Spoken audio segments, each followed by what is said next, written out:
মৌতের তুফান আসবে যখন নবী গো আমার, মৌতের তুফান আসবে যখন নবী গো দয়া করে দেখাইয়েন, দয়া করে দেখাইয়েন চেহারায়ে আনোয়ার নবীজি। আল্লাহ আল্লাহ লা ইলাহা হো আল্লাহ আল্লাহ।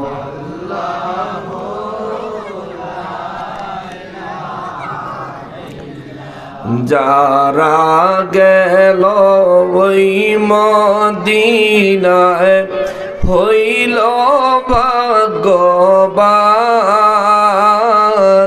যারা গেল ওই মদিনায় হইল ভাগ্য, পাবে তার নবীজির সুপারিশ, পাবে তারা হাসরের ময়দান নবীজি। আল্লাহ আল্লাহ। বাইরে হরেন একটু সাউন্ড দাও, হরেন হরেনে সাউন্ড দাও, হরেন। ইল্লাহ আল্লাহ আল্লাহ। স্পিকারটা একটু কমাও না, আর একটু কমাও। ইল্লাহ লা ইলাহা ইল্লাল্লাহ মুহাম্মাদুর রাসূলুল্লাহ সাল্লাল্লাহু আলাইহি ওয়াসাল্লাম। সম্মানিত হাজরিন, আমি আলোচনা করার নিয়তে কুরআনুল কারীমের সূরা ওয়াকিয়া থেকে কিছু আয়াতে কারীমা তেলাওয়াত করেছি।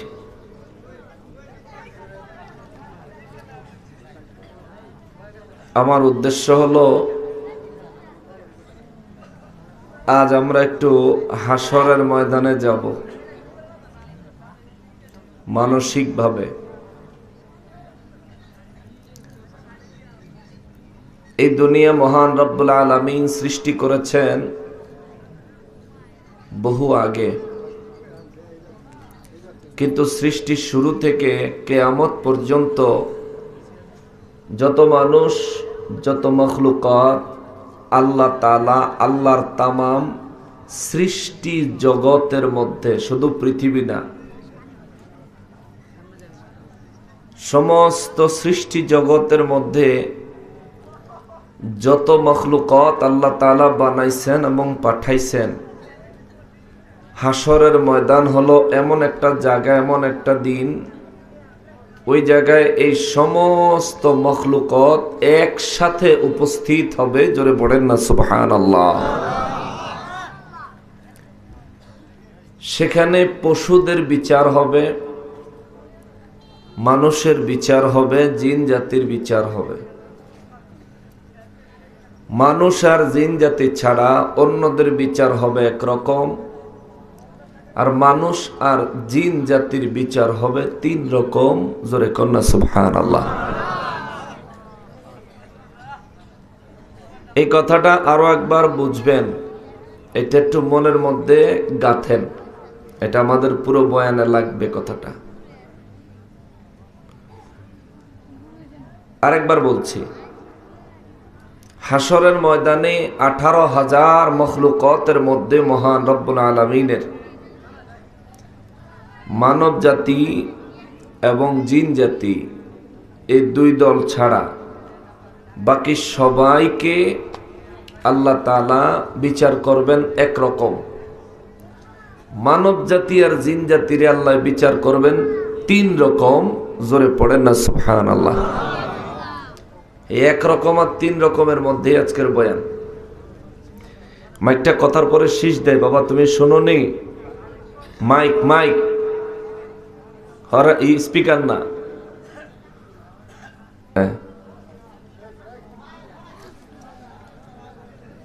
দয়াল নবী রহমাতুল্লিল আলামিন বলেছেন, হাসরের দিনে আমার রব্বুল আলামিন পশুদের বিচার করবেন এমন ভাবে, দুনিয়াতে যে দুর্বল পশুটা উপরে সবল পশু আক্রমণ করে,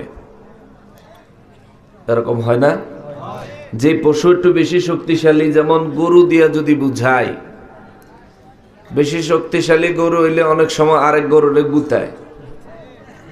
গুতায় না? মুরগির মধ্যে বেশি শক্তিশালী হইলে আরেকটা দৌড়ে গিয়ে ঠোকর দিয়ে লয়ে পড়ে। তো দুনিয়ার জমিনে যেসব পশুরাও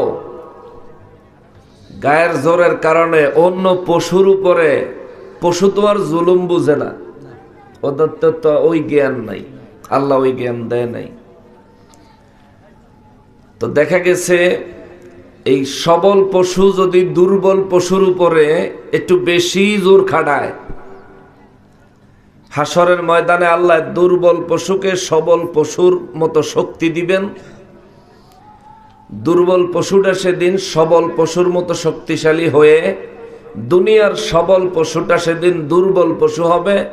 দুনিয়ার এই গরু যেমনে হেরা গুতা দিছিল, হাসরের ময়দানে আল্লাহ ওই দুর্বলটারে সবল বানায় কইব, তুই এবার দে গুতা। সুবহানাল্লাহ কর। দিলে সমান সমান।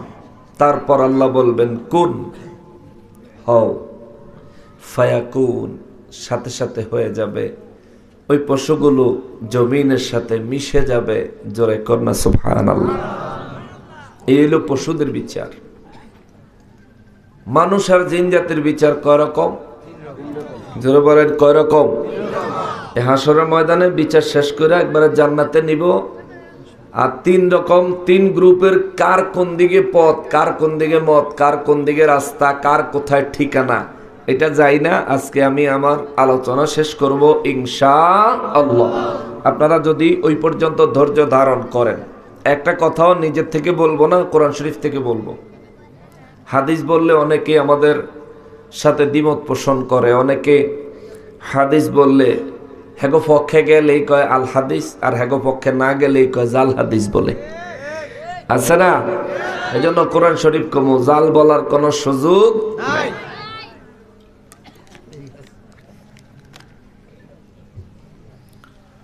কোরআনুল কারীমের সিরিয়ালে 56 নম্বর সূরা হচ্ছে সূরা ওয়াকিয়া। ওয়াকিয়া হচ্ছে এমন একটা ঘটনা যেটা ঘটবই, এটার অর্থ এমন একটা ঘটনা যেটা ঘটবেই। যদি বইয়ের ভাষায় আরেকটু সুন্দর করে বলি তাহলে হবে সুনিশ্চিত ঘটনা, হবেই হবে। এই সূরার ফজিলত সম্পর্কে নবী বলেন, পৃথিবীতে কেউ যদি মাগরিবের নামাজের পরে প্রতিদিন সূরা ওয়াকিয়া তেলাওয়াত করে, মরণ পর্যন্ত এই অভ্যাস যার মধ্যে থাকবে, ওই ব্যক্তি দুনিয়ার হায়াতে, জিন্দেগিতে কখনোই রিজিকের অভাবগ্রস্ত হবে না। জোরে বলেন আল্লাহু আকবার। মুসলমানেরা রে, আমার পেয়ারা নবীর উম্মতেরা রে, মহান রব্বুল আলামিন সূরা ওয়াকিয়ার 7 নম্বর আয়াতে কারিমা থেকে হাসরের ময়দানে মানুষ এবং জিন জাতির অবস্থা বর্ণনা করেছেন। রব্বুল আলামিন বলেন, বিসমিল্লাহির রহমানির রহিম ওয়া কুনতুম আজওয়াজান সালাসা। আওয়াজ করে পড়েন সুবহানাল্লাহ। রব্বুল আলামিন বলেন, হাসরের দিনে, মুসিবতের দিনে, বিচারের দিনে আমি রব্বুল আলামিন মানব এবং জিন জাতিদেরকে 3 ভাগে বিভক্ত করব। কয় ভাগ? জোরে বলেন কয় ভাগ? আল্লাহ বলেন আমি 3 ভাগে বিভক্ত করব। এক ভাগ হলো ফাআসহাবুল মাইমানা, প্রথম ভাগ হলো ডান দিকের ভাগ, ডান দিকের ভাগ, ডান দিকের ভাগ। মা আসহাবুল মাইমানা, জোরে বলেন আল্লাহু আকবার। রব্বুল আলামিন বলেন সেদিন যারা ডান দিকের দলভুক্ত হবে, ডান দিকের বন্টনে সেদিন যারা ডান দিকে থাকবে, আমার আল্লাহ বলেন আমি রবের কুদরতের দৃষ্টিতে তারা বড়ই ভাগ্যবান। আওয়াজ দিয়ে পড়েন সুবহানাল্লাহ। সাহাবায়ে কেরাম আমানুর নবী রাহমাতুল্লিল আলামিনকে জিজ্ঞেস করলেন, নবী গো, ও রাহমাতুল্লিল আলামিন, হাসরের ময়দানে রব্বুল আলামিন ডান দিকের যেই দলের কথা বললেন, হুজুর ডান দিকের দলটা কিসের ডান দিক? কোন ডান দিক? মানুষের নিজের ডান দিক নাকি কোন জিনিসের ডান দিক? আমার নবী রাহমাতুল্লিল আলামিন বলেন হাসরের ময়দানে যেই ডান দিকের কথা আমার আল্লাহ বলেছেন, ওই ডান দিক হলো আরশ আজিমের ডান দিক। জোরে পড়েন সুবহানাল্লাহ। রব্বুল আলামিন বলেন আরশ আজিমের ডান দিকে যারা থাকবে তারা বড়ই ভাগ্যবান। আল্লাহু আকবার। হে মালিক, ওই কঠিন হাসরের দিনে আমাদেরকে তোমার আরশ আজিমের ডান পাশে জায়গা দিও। জোরে বলেন আমিন।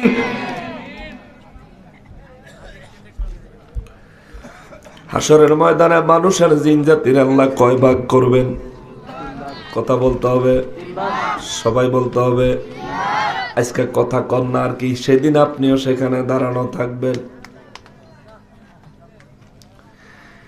আল্লাহ তিনটা ভাগ করবেন, সেদিন আপনিও সেখানে দাঁড়ানো থাকবেন। যে কোনো একদিকে হতে পারে।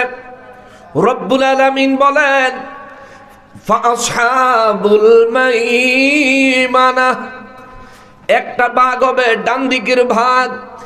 মা আসহাবুল মাইমানা, আল্লাহ কয় ডান দিকের ভাগটা হবে বড় সৌভাগ্যবান, বড় ভাগ্যবান, বড় ভাগ্যবান, বড় ভাগ্যবান। দ্বিতীয় নম্বরের ভাগ হবে ওয়া আসহাবুল মাশআমা, দুই নম্বরের ভাগ হবে বাম দিকের ভাগ, আরশ আজিমের বাম দিকের ভাগ। আল্লাহ কয় মা আসহাবুল মাশআমা, ওই বাম দিকের ভাগ, বাম দিকের দলে যারা থাকবে, আল্লাহ কয় আমি রবের দৃষ্টিতে তারা বড়ই দুর্ভাগা, তারা বড়ই অভাগা, তারা বড়ই মুসিবতগ্রস্ত। কেননা আরশে আজিমের বাম পাশে আমার আল্লাহ জাহান্নামকে হাজির রাখবেন। জোরে বলেন আল্লাহু আকবার। দুনিয়াতে যত দল, হাসরে কয় দল? জোরে কর, কথা বলেন না কেন আপনারা? হাসরে কয় দল? এইদিকে কি কথাটা বন্ধ করন যায় না? এখনো কেউ নাই?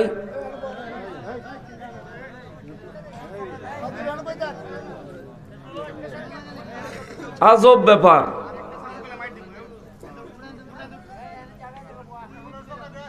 থাক থাক থাক, সবাই কথা কয় না। কেডা কথা কয়? কেডা হেতে কই? লাইরাদের হেতারে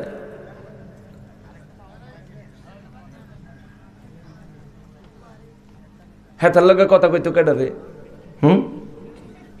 কইতে কই। আর যদি কথা কইছো তুমি আজকে দেখো।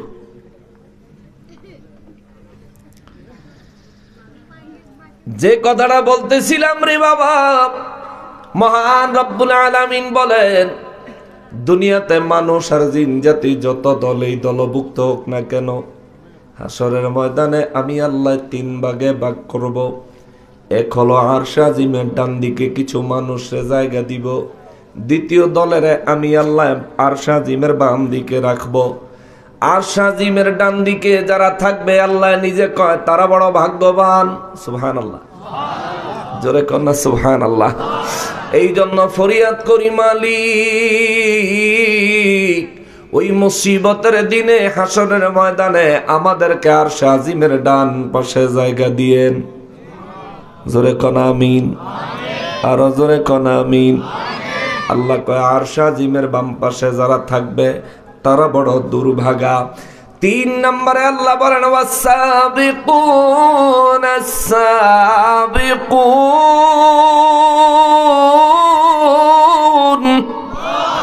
জোরে বলেন আল্লাহু আকবার। রব্বুল আলামিন বলেন ওয়াসাবিকুন, কিছু মানুষ থাকবে সামনে, কিছু জিন জাতি থাকবে সামনে, আমি রব্বুল ইজ্জতের সামনে। সুবহানাল্লাহ। আজকে স্টেজে আমার ডান পাশে লোক আছে, আজকের স্টেজে আমার বাম পাশে লোক আছে, আজকের স্টেজে আমার সামনে প্যান্ডেলে আপনারা লোক আছেন। আমার নূর নবী রাহমাতুল লিল আলামিন বলেন হাসরের ময়দানে মহান রব্বুল ইজ্জত আরশে আজিমের ডান পাশে একদল মানুষ রাখবেন, আরশে আজিমের বাম পাশে আর একদল মানুষ রাখবেন, এবং আরশে আজিম দুই পাশে লোক রাখার পরে আল্লাহ বলছেন ওয়াসাবিকুন, অগ্রবর্তীরা সামনে কিছু লোক থাকবে। সাহাবায়ে কেরাম বললেন হুজুর এরা কারা? আমার নবী বলেন এরা হলেন নবী, এরা হলেন রসুল, এরা হলেন শহীদ, এরা হলেন সিদ্দিক, আর এরা হলেন ওলি আল্লাহরা। এই 5 শ্রেণীর মানুষদেরকে আমার আল্লাহ খুদ নিজের সামনে হাসরের ময়দানে জায়গা দিবেন। চিৎকার দিয়া বলেন আল্লাহু আকবার। 5 শ্রেণীর মানুষ আমার আল্লাহ তার সামনে জায়গা দিবেন। নবী, রাসূল, শহীদ, সিদ্দিক এবং ওলি আল্লাহরা। আল্লাহ কয় ওয়াসাবিকুন আস-সাবিকুন। রব্বুল আলামিন কয় একদল থাকবে সামনে, যারা সামনে থাকবে তারা তো সামনেই থাকবে, যারা আগে থাকবে তারা তো আগেই থাকবে। সুবহানাল্লাহ। আগে থাকবে বললেই তো বোঝা যায় আগে, কিন্তু আল্লাহ কয় ওয়াসাবিকুন, যারা অগ্রবর্তী, যারা আগে, যারা সামনে জায়গা পাবে। ওয়াসাবিকুন আস-সাবিকুন, আল্লাহ কয় তারাই তো আগে, তারাই তো আগে, তারাই তো আগে। সাহাবায়ে কেরাম বললেন হুজুর যারা আগে তারা আগে কথাটার অর্থটা কি?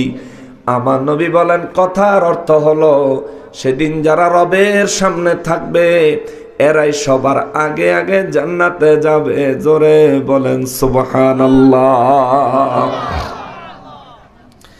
রব্বুল আলামিন বলেন উলাইকাল মুকাররাবুন।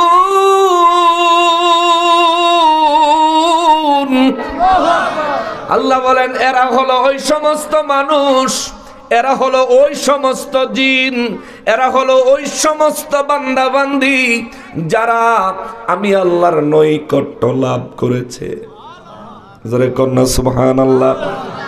আল্লাহর নৈকট্য তৎকালীন যুগে পেয়েছেন নবীরা, আল্লাহর নৈকট্য পেয়েছেন রসুলরা, আল্লাহর নৈকট্য পেয়েছেন শহীদেরা, আল্লাহর নৈকট্য পেয়েছেন সিদ্দিকেরা, আল্লাহর নৈকট্য পেয়েছেন আল্লাহর ওলিরা। হাদিসে কুদসি প্রমাণ, হাদিসে কুদসি প্রমাণ। রব্বুল ইজ্জত হাদিসে কুদসি মুবারকের মধ্যে বলেন দুনিয়ায় যারা ঠিকমতো ফরজ, ওয়াজিব, সুন্নতে মুআক্কাদা এই 3 শ্রেণীর আমলগুলি দুনিয়ার যেই মানুষ, যে ব্যক্তিরা এই তিন প্রকারের আমল দুনিয়ার যে মানুষ ঠিকমতো করে ওই মানুষ আমি আল্লাহর নৈকট্য লাভ করে। আর যে ব্যক্তি দুনিয়ায় এর চাইতে বাড়ায়া অত্যধিক পরিমাণে নফল ইবাদত করে ওই ব্যক্তি আমি আল্লাহর ভালোবাসা অর্জন করে। আমরা নামাজ আদায় করি, ফরজ, ওয়াজিব, সুন্নতে মুআক্কাদা আমল করি, কিন্তু যথাযথভাবে করতে পারি না, যেমন ভাবে করা দরকার তেমন ভাবে করতে পারি না। এই জন্য আমরা আল্লাহর নৈকট্য পাই না। ঠিক না? নামাজও পড়ি মিসাও কই, নামাজও পড়ি ঘুষও খায়, নামাজও পড়ি সুদও খায়, আছে না নাই? কারণ আমরা যথাযথভাবে রব্বুল আলামিনের ফরজ, ওয়াজিব এবং সুন্নাতে মুআক্কাদা ইবাদতগুলি যথাযথভাবে আমরা আদায় করতে পারি না, আমল করতে পারি না, এজন্য আল্লাহর নৈকট্য পাই না। যদি পারতাম, আল্লাহ কয় ইন্নাস সালাতা তানহা আনিল ফাহশাই ওয়াল মুনকার, নামাজ আমি আল্লাহ যে বান্দার জন্য দিছি, নামাজ হলো এমন একটা ইবাদত, যে ব্যক্তি নামাজ পড়বে ওই ব্যক্তি কখনোই মন্দ কাজ, খারাপ কাজে অংশগ্রহণ করবে না।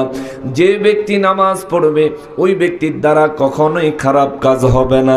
কিন্তু আফসোসের ব্যাপার, আমাদের দেশে মসজিদের সামনের কাতারে যারা নামাজ পড়ে, এদের মধ্যে বহু মানুষ আছে সুযোগ পাইলে মসজিদে আগুন লাগায়া দেয়। ঠিক কিনা বলেন? এদের মধ্যে বহু মানুষ আছে সুযোগ পাইলে কুরআনুল কারীমে আগুন লাগাইয়া দেয়। ঠিক কিনা? ওই মুর্শিদপুর পাঁচকল্লি টুপি মাথায় পড়ে আগুন দিল খোদার ঘরে, আগুন জ্বালায় আল কোরআনে, ওরে আগুন জ্বালায় আল কোরআনে, এরাই আসল ইমান চোর। ঠিক কিনা? আসল ইমান চোর এরা মুসলমানেরা রে, আমার পেয়ারা নবীর উম্মতেরা রে। যেই কথা থেকে এই দিকে গেলাম রে বাবা, ফরজ, ওয়াজিব, সুন্নাতে মুআক্কাদা আমল যেইভাবে যথাযথভাবে করা দরকার আমরা সেইভাবে করতে পারি না, যার কারণে নামাজও পড়ি, গুনাহও ছাড়তে পারি না। কিন্তু যথাযথভাবে আমল করেন ওলি আল্লাহরা। ঠিক কিনা? দেখেন ওলি আল্লাহরা যথাযথভাবে আমল করেন। শাহপরান বাবায়, শাহজালাল বাবায়, আল্লাহর ওলিরা পৃথিবীর বিভিন্ন দেশ থেকে এই দেশে তাশরিফ আনলেন, সঙ্গে করে কোটি কোটি টাকা নিয়ে আসেন নাই, অনেক বেশি সম্পদ পাচার করে আসেন নাই। এমনকি এই দেশে এসেও তারা নিজেদের জন্য অনেক বেশি পরিমাণে সম্পদের কিছু জমান নাই। এরা এই দেশে এসে ইসলামের প্রচার করেছেন। জীবনে কোনোদিন শাহজালাল বাবা গুনাহ করছে এমন বর্ণনা কারো জানা আসেনি? জানা নাই। তিনি নামাজ পড়তেন, আমিও নামাজ পড়ি, আমার দ্বারা ডেইলি গুনাহ হয়। ঠিক না? আমার দ্বারা প্রতিদিনই গুনাহ হয়। ওলি আল্লাহদের দ্বারা গুনাহ হয় না, তারা গুনাহে লিপ্ত হয় না, গুনাহের মধ্যে কদম দেয় না।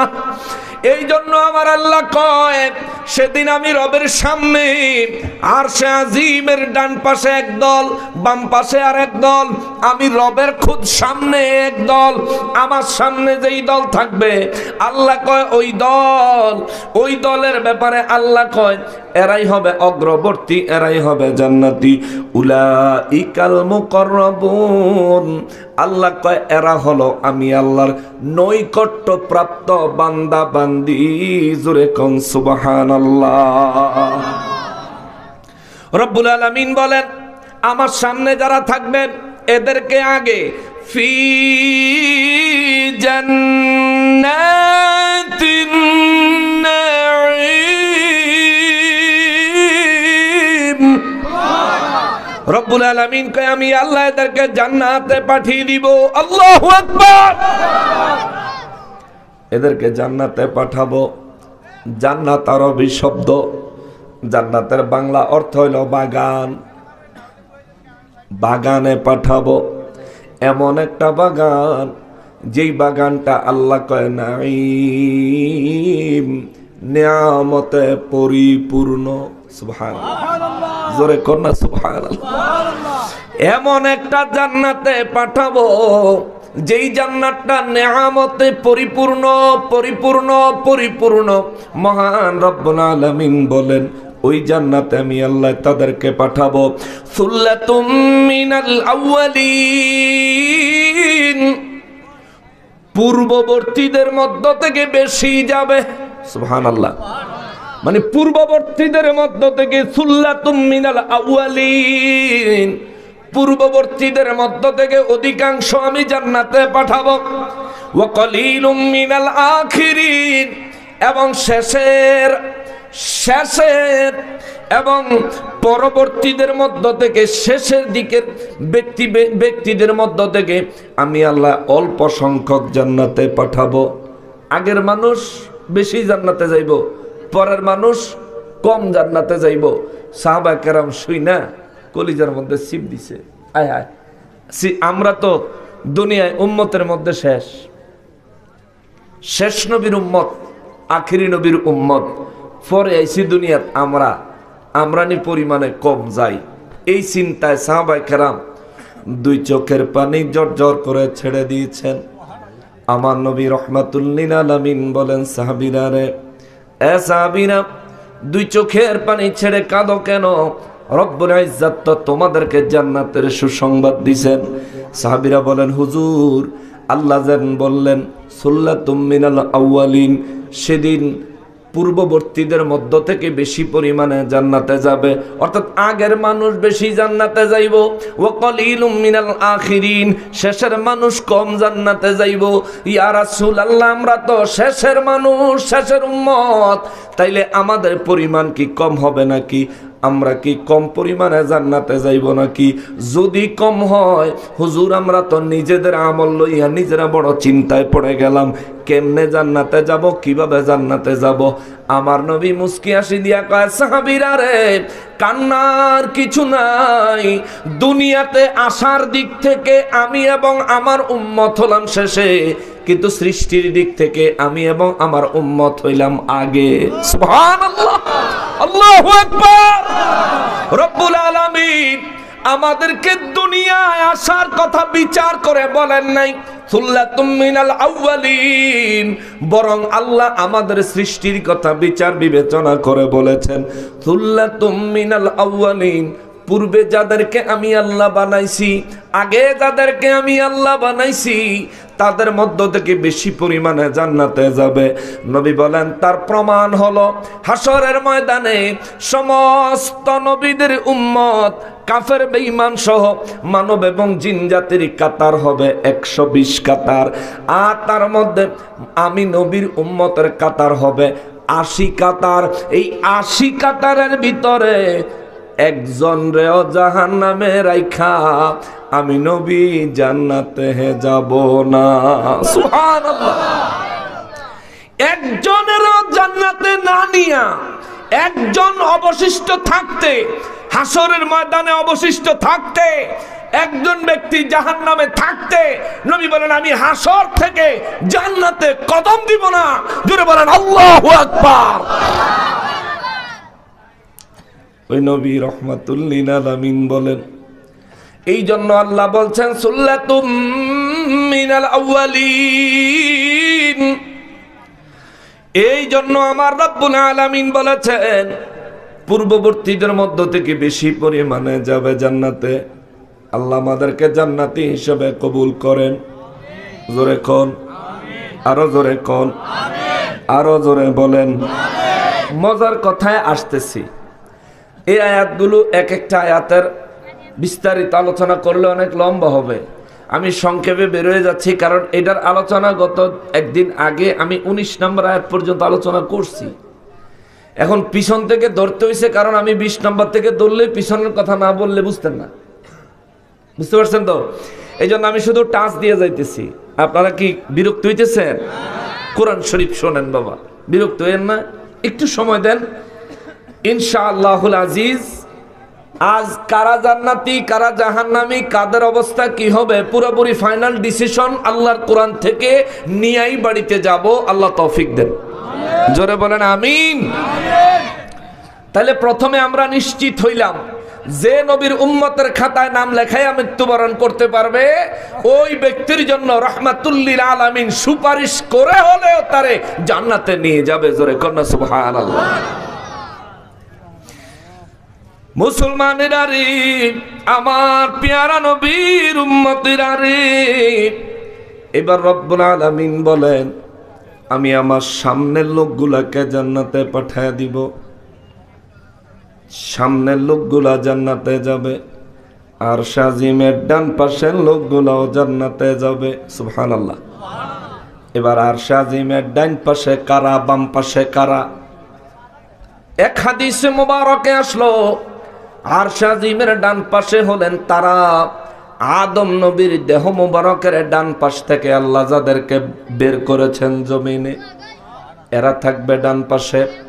আরো একটা হাদিস মুবারকে আমার নূর নবী রাহমাতুল লিল আলামিনের বর্ণনা আসলো। নবী বলেন, হাসরের ময়দানে যাদেরকে আমার আল্লাহ ডান হাতে আমলনামা দিবেন, তাদেরকে আরশে আজিমের ডান পাশে আমার আল্লাহ জায়গা দিবেন। সুবহানাল্লাহ। যাদেরকে আল্লাহ ডান পাশে আমলনামা, ডান হাতে আমলনামা দিবেন, এদেরকে আরশে আজিমের ডান পাশে জায়গা দিবেন। আমার নবী রাহমাতুল লিল আলামিন বলেন, এরাও নেককার, এরাও আবেদ, এরাও সালেহ, এদের মধ্যে গুনাহগার এরাও থাকবে, কিন্তু ইমানদাররা থাকবে আরশে আজিমের ডান পাশে। এদের আমলনামা আসবে ডান হাতে। আরশে আজিমের বাম পাশে থাকবো দুই শ্রেণীর মানুষ। কয় শ্রেণী? দুই শ্রেণী। আরশে আজিমের বাম পাশে থাকবে দুই শ্রেণীর মানুষ এবং জিন। এক শ্রেণী হইল কাফের, আর এক শ্রেণী হইল দেখতে মুসলমান লাগে কিন্তু আসলে মুনাফেক। ঠিক কিনা বলো? অষ্টগ্রাম নাই? না না, নাই নাই নাই। মুনাফেক আছে। মাস্তানি আজকে কইরালো হাসরের ময়দানের মাস্তানি আমাদের কথা বলেন ঠিক কিনা? আজকে মাস্তানি তোরা কইরালো, হাসরের ময়দানের মাস্তানি ইনশাআল্লাহুল আজিজ আমাদের কেমন? আপনি কেন বলছেন খাইতেন? এটা খাওয়ার জায়গা? আজব ব্যাপার।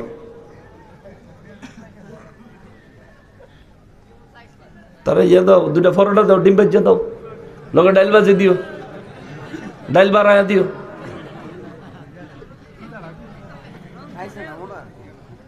তারা খাওয়ায় নাই? তোর খাওয়াইলো, খাওয়াইলো, লয়ে যাও, লয়ে যাও, লয়ে যাও। আমি তো চিন্তা করতেছি কদ্দুর ফরে ফরে কি তার জন্য একটা গন্ধ হয়, কি জানি খাইতেছি। কি খায়? হ্যাঁ, ভুট্টা নি?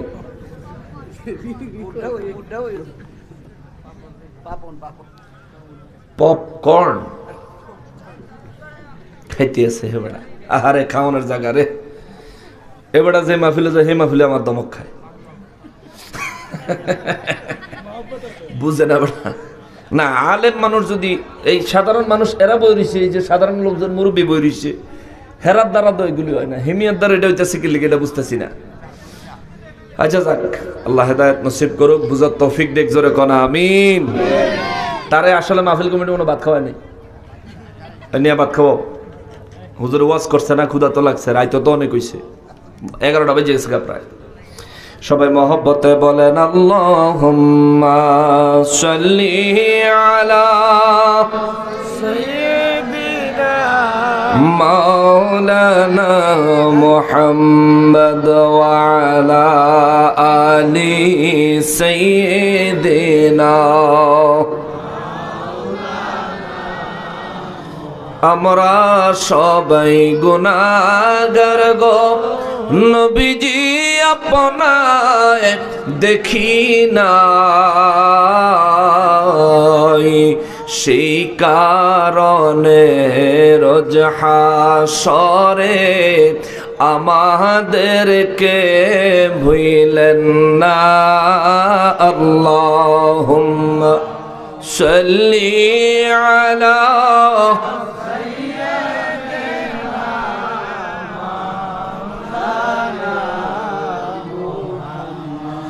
وعلى آل سيدنا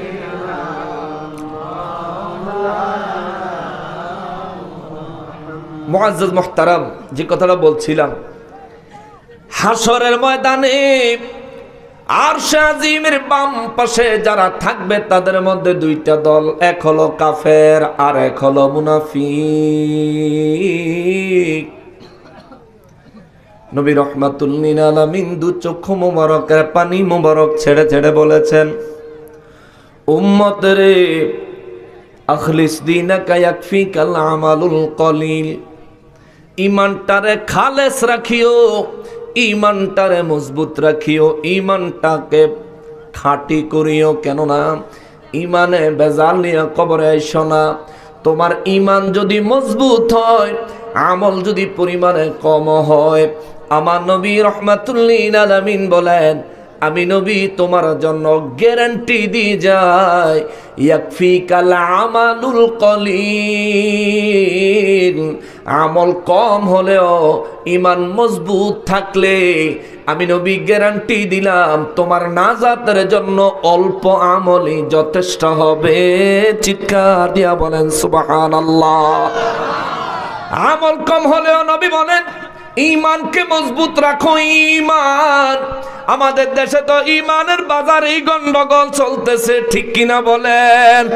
কেউ কেউ নবী বেলেহের মতন, আরে বেকুব। হাসরের ময়দানে সমস্ত মানুষ আর জিন জাতির আল্লাহ 3 ভাগে ভাগ করবেন। আর সাজিমের ডান পাশে রাখবেন ইমানদারদেরকে, নেক আমল কম বেশি ওয়ালাদেরকে। আর শাজিমের বাম পাশে রাখবেন কাফের আর মুনাফিকদেরকে। আল্লাহর সামনে রাখবেন নবী, রাসূল, সিদ্দিক, শহীদ এবং ওলি আল্লাহদেরকে। কিন্তু আমার নবী রহমাতুল্লিল আলামিনকে জিজ্ঞেস করা হলো, নবী গো, ও নবী, ওই সময় আপনি কোন জায়গায় থাকবেন? আমার নবী বলেন, আমি নবী ওই সময় নবীদের দলের সামনে থাকবো না, ইমানদার মুসলমানদের দলে ডান পাশে থাকবো না, গুনাহগার মুনাফিক এবং কাফেরদের দলে বাম পাশে থাকবো না। ওই সময় আমি নবীর আলাদা একটা অবস্থান হবে। আমার অবস্থান হলো রব্বুল আলামিনের আরশ আজিমের ছায়ায় আমি নবী সিজদা মোবারক লাগায়া আমার রবের দরবারে কাঁদতে থাকবো, রব্বি হাবিলি উম্মতি, রব্বি সাল্লিম উম্মতি। চিৎকার দিয়া বলেন আল্লাহু আকবার। যেদিন আমি নাফসি নাফসি করব, যেদিন আমার আমল নামা ডান হাতে আসে না বাম হাতে আসে, চিন্তায় আমি পেরেশান থাকবো। নবী বলেন, ওই দিন আমি নবী আমার চিন্তা করব না, চিন্তা করব উম্মতের, কাঁদবো উম্মতের জন্য। আর যারা দুনিয়ায় নবীকে তাদের মতন বলে নবী নাকি তাদের মতো, নাউজুবিল্লাহ, আমি তাদেরকে বলতে চাই, শোনো, এ দুনিয়ায় নবীর সাথে কোন নবীর উপমা আল্লাহ দেয় নাই। এ দুনিয়ায় নবীর সাথে আল্লাহর কোন সৃষ্টির উপমা আল্লাহ দেয় নাই। খোদ রব্বুল আলামিন নবীকে কখনো ইয়া মুহাম্মদ বলে ডাক দেয় নাই। আল্লাহু আকবার। রব্বুল ইজ্জাত নবীকে কত মর্যাদা, কত মর্তবা দিয়েছেন। তুমি বলো, নবী তোমার মতন আল্লাহ তোমারে কবে হেদায়েত দিবে? তুমি কবে হেদায়েতের মধ্যে আসবা? আরে হাসরের ময়দানের বিচারপতি থাকবেন রব্বুল আলামিন, আর হাসরের ময়দানের উকিলদের সভাপতি থাকবেন আমার নবী। আমার নবী সেদিন যা বলবেন আল্লাহ তাই করবেন। আমার নবী সেদিন যা বলবেন আল্লাহ তাই করবেন। বলবেন, হুজুর, নবীজি উকিলদের সভাপতি থাকবেন, তাইলে উকিল কারা? ওলি আল্লাহরা। সুবহানাল্লাহ। ওলি আল্লাহরা সুপারিশ করবে, আমার নবী সুপারিশ করবে। সেদিন নবী হবেন সুপারিশ করনেওয়ালা, ওলি আল্লাহরা হবেন সুপারিশ করনেওয়ালা, আর আমি গুনাহগার হইলাম সুপারিশ গ্রহণ করনেওয়ালা। আমি গুনাহগার হইলাম সুপারিশের ভিখারি কাঙ্গাল। কথা বলেন ঠিক কিনা? নবী আমার মতো নয়, আমি নবীর মতো না। নবীর সঙ্গে কারো তুলনা করা যাবে? কারো তুলনা চলতো না।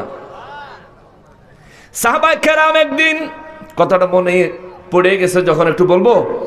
সাহাবায়ে কেরাম একদিন বসে বসে আদম নবীর প্রশংসা করলেন। তারা বলেন, আদম নবীর কত সৌভাগ্য, আল্লাহ আদম নবীর সফিউল্লাহ বানাইছে।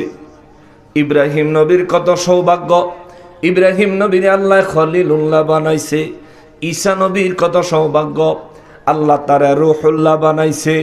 মুসা নবীর কত সৌভাগ্য, মুসা নবীরে আল্লাহ কলিমুল্লাহ বানাইছে।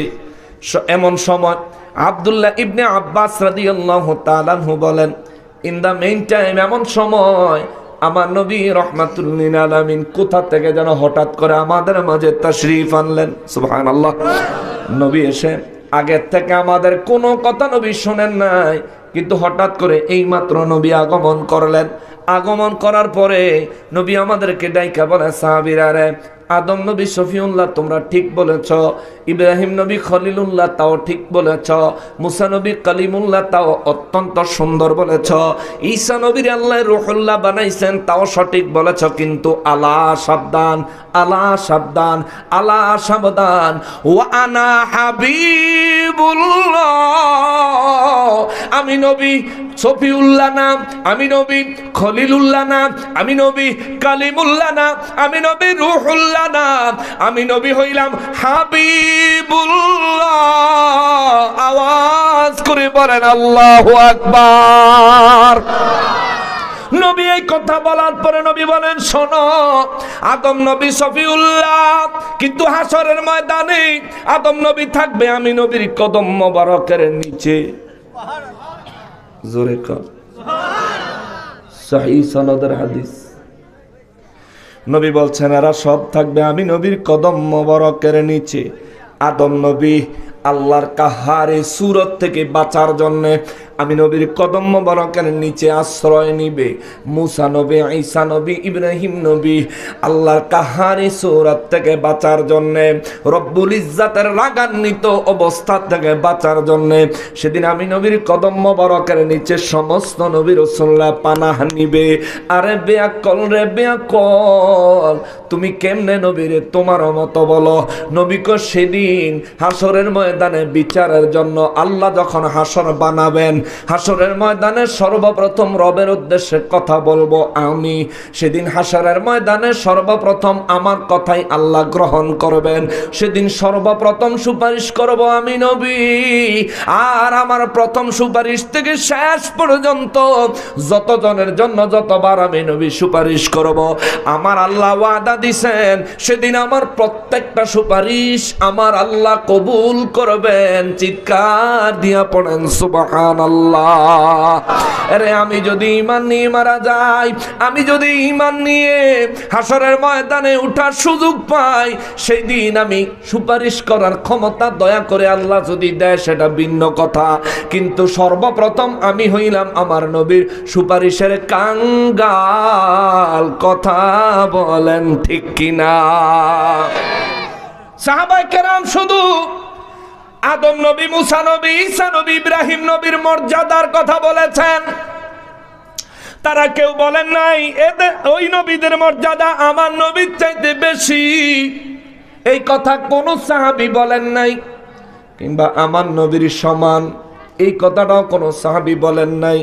কিন্তু আমার নবী আয়েশা তাদের কথার জবাব দিলেন, প্রতিবাদ করলেন। নবী বলেন, আমার নবী রাহমাতুল লিল আলামিন বলেন, আদম নবী, ঈসা নবী, মুসা নবী, ইব্রাহিম নবী, শফিউল্লাহ, খলিলুল্লাহ, কালিমুল্লাহ, রুহুল্লাহ ঠিক, কিন্তু আলা সাবধান, আমার ব্যাপারে সাবধান। ওয়া আনা হাবিবুল্লাহ, আমি আল্লাহর হাবিব, আমি আল্লাহর হাবিব, আমি আল্লাহর হাবিব। হাবিবুল্লাহর মর্যাদা কত জানো? হাবিবুল্লাহর মর্যাদা হইল হায়াতে জিন্দেগিতে থাকা অবস্থায় রব্বুল আলামিন নিজে তার বাড়ির সশরীরে মেহমান বানায়। সুবহানাল্লাহ। সেই নবী রাহমাতুল লিল আলামিনকে তুমি বলো তোমার মত? তো নবীরে তো আল্লাহ রজব মাসের, এই তো রজব মাস 26 তারিখ দিবাগত রাইতে আমার নবীরে মেরাজে নিছেন কে? আল্লাহ। জোরে বলেন কে? আল্লাহ। তুই জিয়া গুইরাই গাজা, ঠিক আছে না? যে তুমি যদি নবীর মতন হও বা নবী যদি তোমার মতন হয়, তাহলে নবীরে আল্লাহ মেরাজে নিছে, তুইও যা মেরাজকে গুইরায়, তাহলে বুঝবো যেন হ নবী তোর মতন। ব্যাক কলের দল। রব্বুল ইজ্জাত বলেন, আমি রব্বুল আলামিন আরশ আজিমের ডান পাশে যাদেরকে জায়গা দিব তারা বড়ই ভাগ্যবান। সাহাবায়ে কেরাম বলেন, হুজুর কেমনে তারা ভাগ্যবান? নবী বলেন, তারা ভাগ্যবান হয়েছে এইভাবে, আরশ আজিমের ডান পাশে আল্লাহ যাদেরকে জায়গা দিবেন তাদের ডান হাতে আল্লাহ আমলনামা দিবেন এবং এরাই জান্নাতে যাবে প্রত্যেকটা ব্যক্তি। জোরে বলেন সুবহানাল্লাহ। কিন্তু বাম পাশে যারা থাকবে মুসিবতগ্রস্ত, জাহান্নামের সামনে তাদেরকে আল্লাহ দাঁড় করাবে। এই জন্য আমার রব্বুল ইজ্জত বলেন, ডান পাশের লোকেদেরকে আর রবের সামনের লোকেদেরকে আমার আল্লাহ জান্নাতে পাঠাবে। এমন একটা জান্নাতে বা জান্নাত, জানেন জান্নাত কেমন? আল্লাহ কয় যেই জান্নাতে নেয়ামতে পরিপূর্ণ, ওই জান্নাতের নেয়ামতের মধ্যে প্রথম নেয়ামত হলো আলা সুরুরিম মাউদুনা। আমি আল্লাহ জান্নাতবাসীদেরকে বসার জন্য একটা আসন দিব, একটা আসন দিব। ও বাবা, পিড়িও একটা আসন, জল চকিও একটা আসন, চকিও একটা আসন, স্টেজও একটা আসন, সোফাও একটা আসন, আবার গদিও একটা আসন, আবার সিংহাসনও একটা আসন। ঠিক কিনা বলেন? আসনের মধ্যে তো পার্থক্য আছে। আমার রব্বুল ইজ্জত বলেন, আমি আল্লাহ জান্নাতীদেরকে একটা আসন দিব। ওই আসনটা কেমন জাননি? ওই আসনটা স্বর্ণ খচিত। এই তো সোফার মধ্যে কাজ করছে কাঠ দিয়া, সোফার মধ্যে কাঠের খোদাই করে করে কাঠের ডিজাইন বাহির করছে। আল্লাহ কয় জান্নাতীদেরকে আমি আল্লাহ বসার জন্য যে একটা আসন দিব, ওই আসনটা হবে স্বর্ণ খচিত। সুবহানাল্লাহ, জোরে কর। এই সোফার মতো এত সিফাইন হইতো না। আল্লাহ কয় আসনটা এমন হবে, মুত্তাকিইনা আলাইহা মুতাকাবিলিন।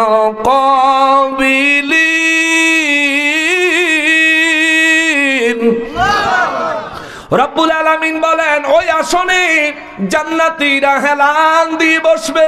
সুবহানাল্লাহ। ওই আসন আপনিও পাবেন যদি জান্নাতে যান। আর ওই জান্নাত আর ওই আসন যদি নসিবে না মিলে, তাহলে একটা জায়গায় বাকি রয়েছে জাহান্নাম। ঠিকানা দুইটা। যত ভাগই আল্লাহ করছে, সব ভাগের ঠিকানা দুইটা বানাইছে, একটা জান্নাত আর একটা জাহান্নাম। জান্নাতের এই বিষয়গুলো অন্তরে ধারণ করেন, জান্নাতের জন্য আশা করেন, আল্লাহর কাছে চান। দিতে পারে কে? জোরে বলেন কে?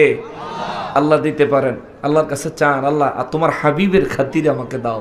সুবহানাল্লাহ বলেন।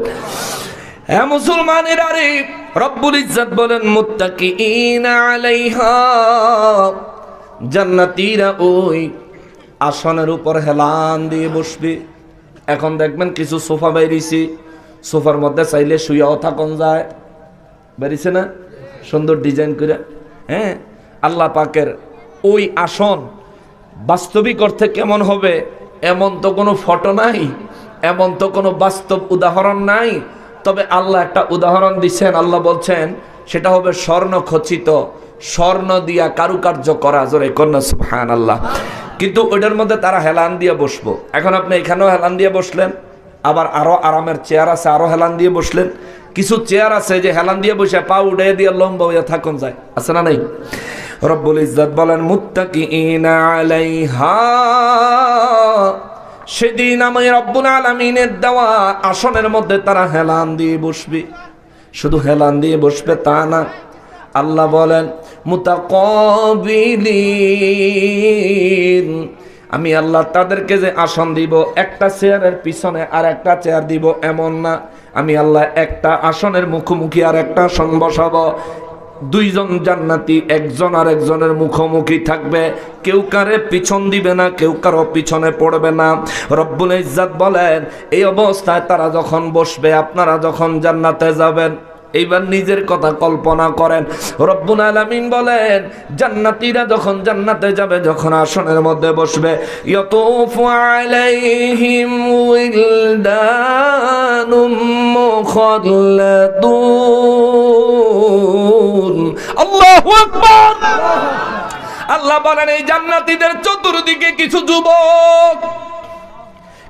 যুবক এই জান্নাতীদের চতুর্দিকে ঘোরাঘুরি করবে। জীবনে হোটেলে থাকছেননি? এই যে হোটেলে আবাসিক হোটেলে, 5 স্টার হোটেলে, দামি দামি হোটেলে জীবনে কেউ ঘুরতে টুরতে গিয়ে বা বিদেশে গিয়ে এক দিন থাকেন নাই? এমন আছেননি কেউ?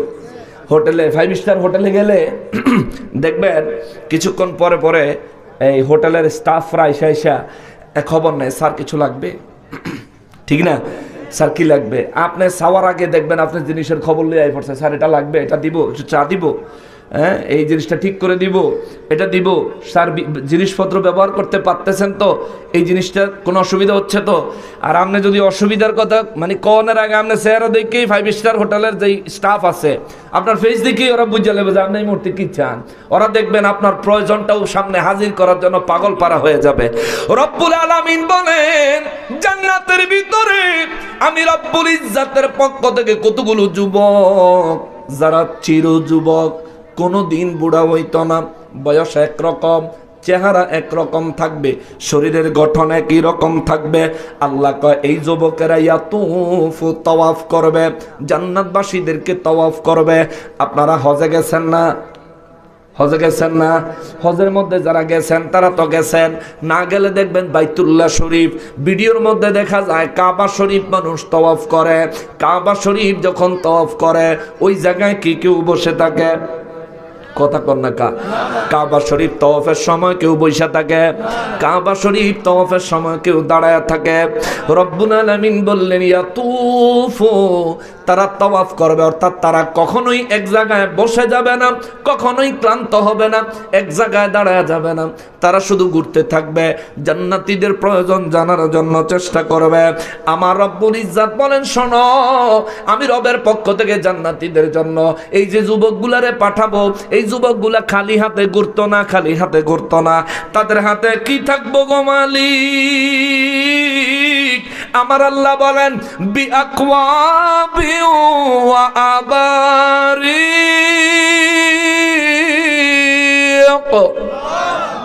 রব্বুল আলামিন বলেন ওদের হাতে পাত্র থাকবে, ওদের হাতে শরাব থাকবে, ওদের হাতে জগ থাকবে, জগ, ওদের হাতে একটা ট্রে থাকবে, ট্রে একটা পাত্র, এটার মধ্যে থাকবে শরাবের জগ, শরাবের জগ। ওয়াকাসিম মিন মাইন, আল্লাহ বলেন তারা শরাব নিয়ে আসবে, এমন এক শরাব যেটা প্রবাহিত, যেটা জান্নাতের নিচে দিয়া প্রবাহিত। সুবহানাল্লাহ, জান্নাতের নিচে দিয়া প্রবাহিত। এই শরাব, শরাব মানে হলো মদ। শরাব মানে কি? মদ। জান্নাতে আল্লাহ মদ খাওয়াইবে, মদ খাওয়াইবে, এটা কোরআনে আল্লাহ কইছে। তবে দুনিয়ার মদ আর জান্নাতের মদ কিন্তু এক না। আল্লাহ নিজেই কোরআনুল কারীমে পরের আয়াতে বলেন লা ইউসাদ্দাউনা আনহা ওয়ালা ইউজিফুন। আল্লাহ কয় দুনিয়ার মদ খাইলে মাথা ঘুরে, দুনিয়ার মদ খাইলে জ্ঞান হারায়া যায়, কিন্তু জান্নাতে আমি আল্লাহ বান্দারে শরাব খাওয়াবো, একটা মদ পান করাবো, জান্নাতি মদ, জান্নাতি শরাব। যতই খাইবো মাথা ঘুরতো না, জ্ঞান হারাইতো না। জোরে কন্যা আল্লাহু আকবার। দুনিয়া যারা মদ খোর হেরা বেশি খুশি হয়ে যায় না? বেশি খুশি হওয়ার কিছু নাই, যে দুনিয়া তো খায়, আখেরাত যায় খামো। দুনিয়াতে খাইলে আখেরাতে যায় খাইবেন ঠিক, তবে আখেরাতের ওই জান্নাতি শরাব না, জাহান্নামের ফিডা, ঠিক কিনা? অতএব পরিবর্তন হন আমার যুবক ভাইয়েরা রে। ও যুবক ভাইয়েরা, বিভিন্ন অনুষ্ঠান আসলে, নতুন বছর আইলে, 14ই ফেব্রুয়ারি আইলে, 21শে ফেব্রুয়ারি আইলে, 26শে মার্চ আইলে, 16ই ডিসেম্বর আইলে, আরো কত কত কত কত দিবস গুনে আইলে, যুবক ভাইরা কয়েকটা খানো বইয়া ইয়াব্বা ট্যাবলেট খায়। আয় হায় ওমা, ইয়া বাবা ট্যাবলেট, ইয়াব্বা ট্যাবলেট খায়, খাইয়া হুশ থাকে না, খাইয়া হুশ থাকে না। কেউ ফেন্সিডিল খায়, কেউ গাঁজা খায়, কেউ মদ খায়, আরো কত কিছু খায়া খায়া সোনার জিন্দিগি বরবাদ করে দিচ্ছে, সোনার জীবন শেষ করে দিচ্ছে। রে যুবক, এ সমস্ত মদ থেকে বের হয়ে আসো, মাদক থেকে বের হয়ে আসো। রব্বুল আলামিন বলেন লা ইউসাদ্দাউনা আনহা ওয়া লা ইউনজিফুন। ওই দিন আমি রব্বুল ইজ্জাতের নির্দেশে যে যুবকেরা জান্নাতের পান পাত্র লইয়া জান্নাতের নিচ দিয়ে প্রবাহিত শরাব, মদ, যে শরাব আমি আল্লাহর পক্ষ থেকে জান্নাতীদের জন্য উপহার থাকবে, হাদিয়া থাকবে, মেহমানদারির অংশ থাকবে। ওই শরাব যুবকরা জান্নাতীদেরকে পাত্রের মধ্যে ঢেলে ঢেলে দিতে থাকবে, জান্নাতীরা খেতে থাকবে। লা ইউসাদ্দাউনা, এটা খাবার কারণে কারো সেদিন মাথা ঘুরবে না। ওয়ালা ইউনজিফুন, সেদিন জান্নাতের ভিতরে কেউ বেহুশ হবে না, কারো জ্ঞান হারা হবে না। রব্বুল ইজ্জাত বলেন এরপরে এই যুবকেরা এরপরে শুধুমাত্র এই পান পাত্র লইয়া ঘুরতো না, দুনিয়ায় মানুষের মেহমানদারি শিখেন কোরআন থেকে। মেহমান আইলে কি করবেন? মেহমানদারি শিখেন। রব্বুল আলামিন বলেন জান্নাতে ঢুকলে আগে বসার জায়গা দিব, আসন, চেয়ার। মেহমান আইলে বইতে দিয়েন। অনেক আছে খাড়ায় থেকে কথা কইয়ে বিদায় করে দেয়, তাই না? রব্বুল ইজ্জাত জান্নাতের মধ্যে প্রথম দিবেন চেয়ার, আসন। বালা চেয়ার দিয়েন, বালা দীক্ষা দিয়েন, ভালো চেয়ার। আপনার ঘরে যেটা ভালো আছে, আপনার তৌফিকে যেটা উত্তম আছে, এটা মেহমানরা আগায়া দিয়েন। কেননা নবী বলেছেন মেহমানের সাথে 10 প্রকারের রহমত আগমন করে। সুবহানাল্লাহ। আমরা মুসলমান, বাংলাদেশের মুসলমান, আমরা মেহমানদারি করতে জানি, আলহামদুলিল্লাহ। এটা আমাদের অন্তরে আছে, আমাদের চরিত্রে আছে, আমাদের কালচারে আছে, সারা বিশ্বে এটা রেকর্ড আছে। বাঙালি অত্যন্ত পরিমাণে মেহমানদারকে আপ্যায়ন করে। জোরে কন্যা মারহাবা। এটা আমাদের ব্যাপারে একটা সুধারণা সারা পৃথিবীতে আছে। 1 নম্বরে মেহমান আইলে আসন দিয়েন। আল্লাহ জান্নাতে জান্নাতবাসী আল্লাহর মেহমানদেরকে আসন দিবে। 2 নম্বরে তাদেরকে শরবত দিয়েন। মদ তো আর দেওয়া যেত না, আল্লাহ দিবে জান্নাতের শরাব, কিন্তু আমরা দিব তাদের জন্য শরবত। যদ্দূর পারেন, যেমন পারেন, শরবত না পারলে পানি হইলো আগায়া দিয়েন, তরল কিছু একটা জিনিস আগায়া দিয়েন। রব্বুল ইজ্জত বলেন এরপরে এই যুবকেরা এই শরাবটা যে জান্নাতীদেরকে পান করাবে, এই শরাব খায়া কোনো জান্নাতি জ্ঞান হারা হবে না, কোনো জান্নাতির মাথা ঘুরবে না। ওয়াফাকিহাতিম মিম্মা ইয়াতাখায়্যারুন, এবং ওই যুবকেরা হাতের মধ্যে একটা ট্রে লইয়া একটা ফল ভর্তি একটা পাত্র নিয়ে তারা জান্নাতীদের সামনে দিয়া ঘুরবে। আপনার যেইটা মন চাইব ওইটা লইয়া খাইবেন, কোনো বাধা নাই। জোরে কন্যা সুবহানাল্লাহ। এই জন্য বাবারে দুনিয়ায় মেহমান আইলে আগে বসতে ভালো একটা আসন দিয়েন, এরপরে একটু পানি বা শরবত দিয়েন। 3 নম্বরে তারে পারলে একটু ফলমূল দিয়েন।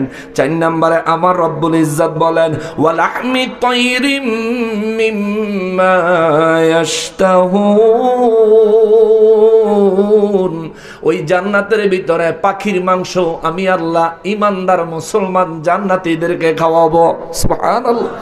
কিসের মাংস? পাখির গোশত। ওয়ালাহমি তায়রিন, পাখির গোশত আমি আল্লাহ খাওয়াবো।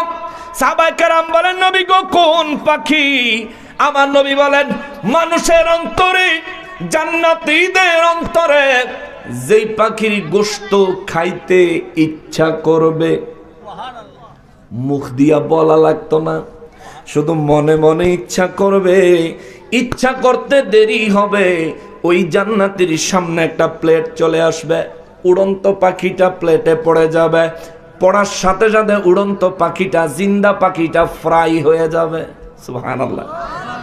একেবারে কাবাব টাইপের হয়ে যাবে। অর্থাৎ আপনি যেমন পছন্দ করেন, যদি বলে আলু দিয়ে ঝোল দিয়ে তরকারি পছন্দ করি, তাইলে হেমনই হইব।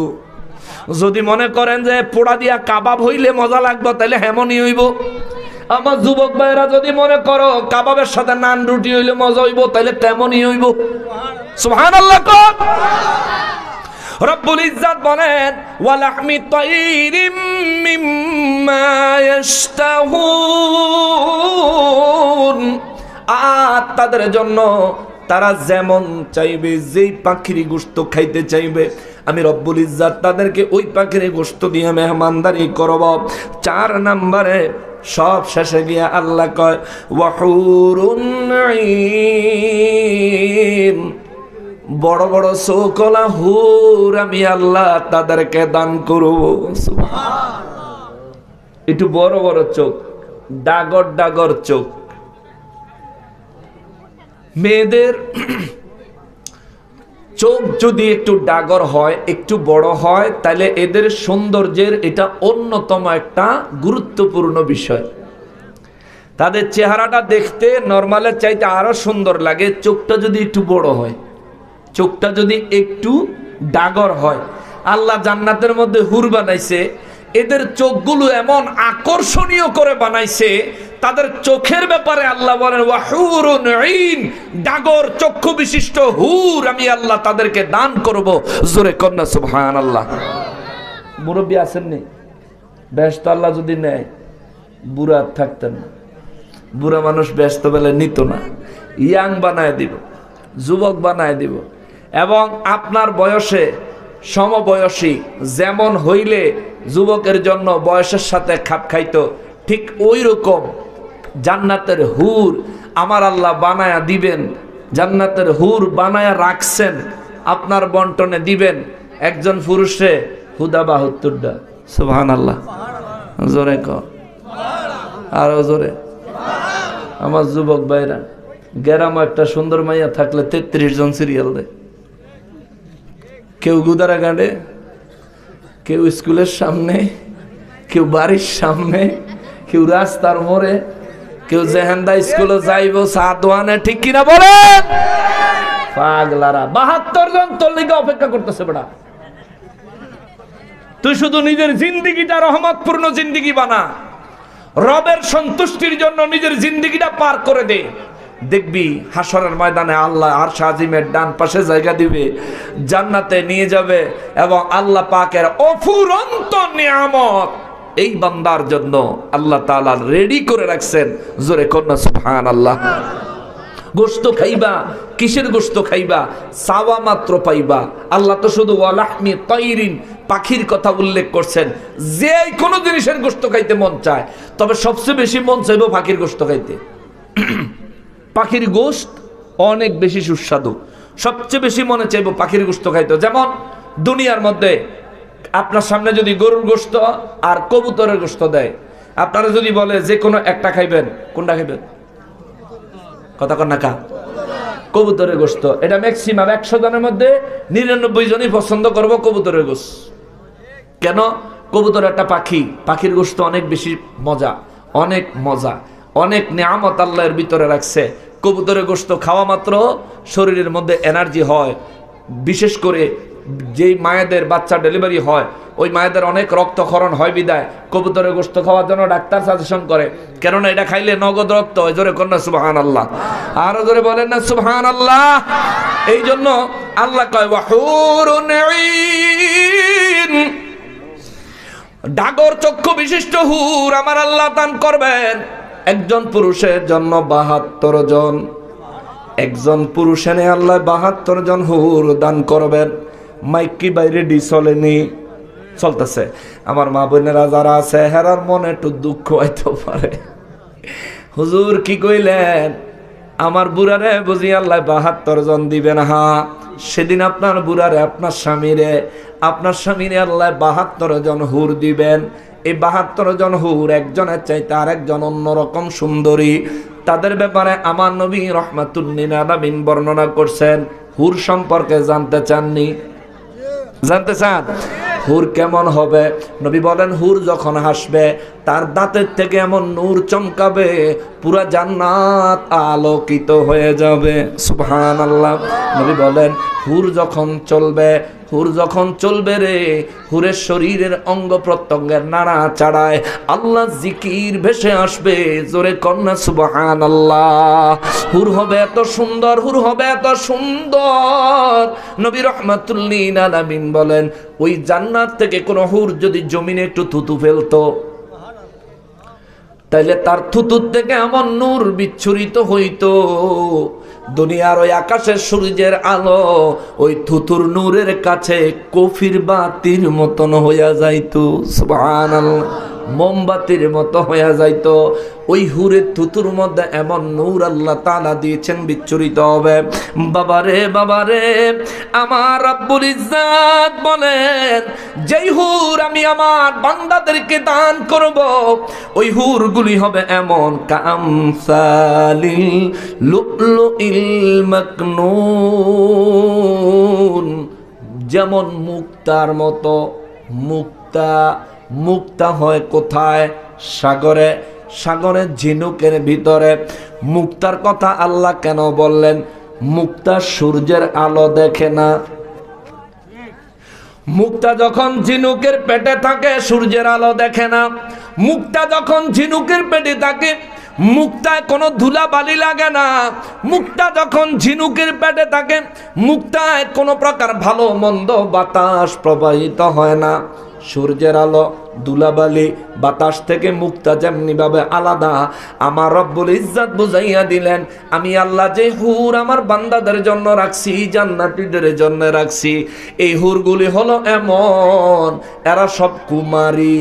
এদের আগে কোনো বিটি হয় নাই, আগে কোনো স্বামী টামি ছিল না। এরা হলো একেবারে প্রাপ্তবয়স্ক। এরা হলো দেখতে অত্যন্ত সুন্দরী। এই হুরগুলির জীবনে কেউ হাত দিয়ে টাচ করে নাই। এই হুরগুলির জীবনে ভিন্ন কেউ দেখে নাই। যার জন্য বানাইছি শুধুমাত্র সে দেখছে, আর কেউ দেখে নাই। আল্লাহু আকবার। রব্বুল আলামিন বলেন, মুক্তার মতো আমি আল্লাহ তাদেরকে সংরক্ষণ করেছি। এই হুর আমি আল্লাহ তাদেরকে দিব যারা মুমিন হবে, আরশ আজিমের ডান পাশে জায়গা পাবে, জান্নাতের মেহমান হবে। তাদের জন্য আমি আল্লাহ ৭২টা হুর রাখছি। অনেক মা বোনেরা প্রশ্ন করে, অনেকে ফোন করে কয়, হুজুর আপনাদের জন্য আল্লাহ তো ৭২টা হুর রাখছে, আমাগো লাগা কি? অনেক মা বোনে কয়, হুজুর আমাগো লাগা কি?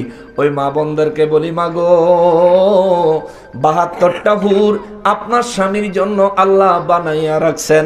৭২টা হুর আল্লাহ আপনার স্বামীরে দান করবেন। কিন্তু সেদিন আপনিও দুনিয়ার মতন, দুনিয়ায় যেমন সুন্দর এমন সুন্দর সেদিন থাকবেন না।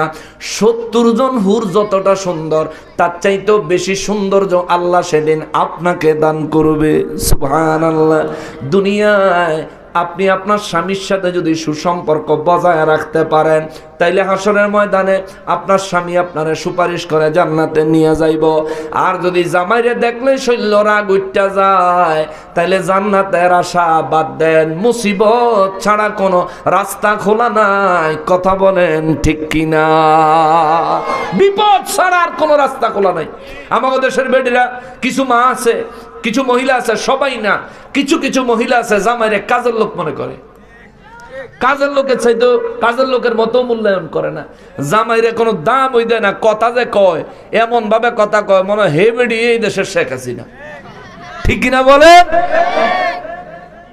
অথচ নবী রাহমাতুল লিল আলামিন বলেন, যদি দুনিয়ায় রব্বুল আলামিনের পরে কোন বান্দাকে সেজদা করার বিধান আল্লাহ দিত, আমি রাসূল দিতাম, তাইলে প্রত্যেক স্ত্রীকে সর্বপ্রথম নির্দেশ দিতাম তারা যেন তাদের স্বামীকে সেজদা লাগায়। আল্লাহু আকবার।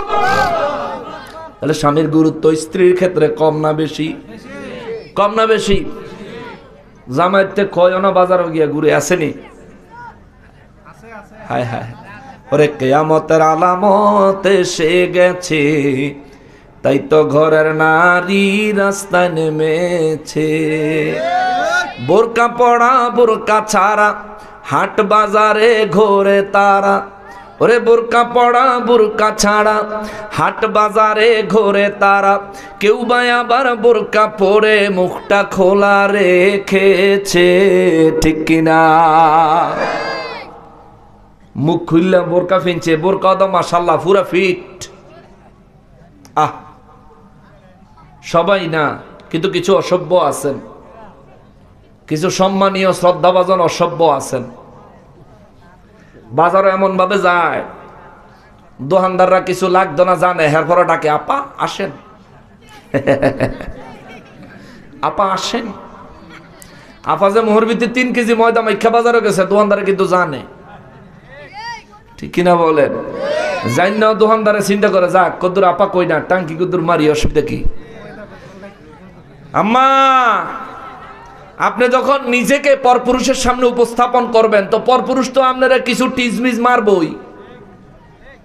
আপনি নিজেরে কেন মূল্যহীন করে দেন?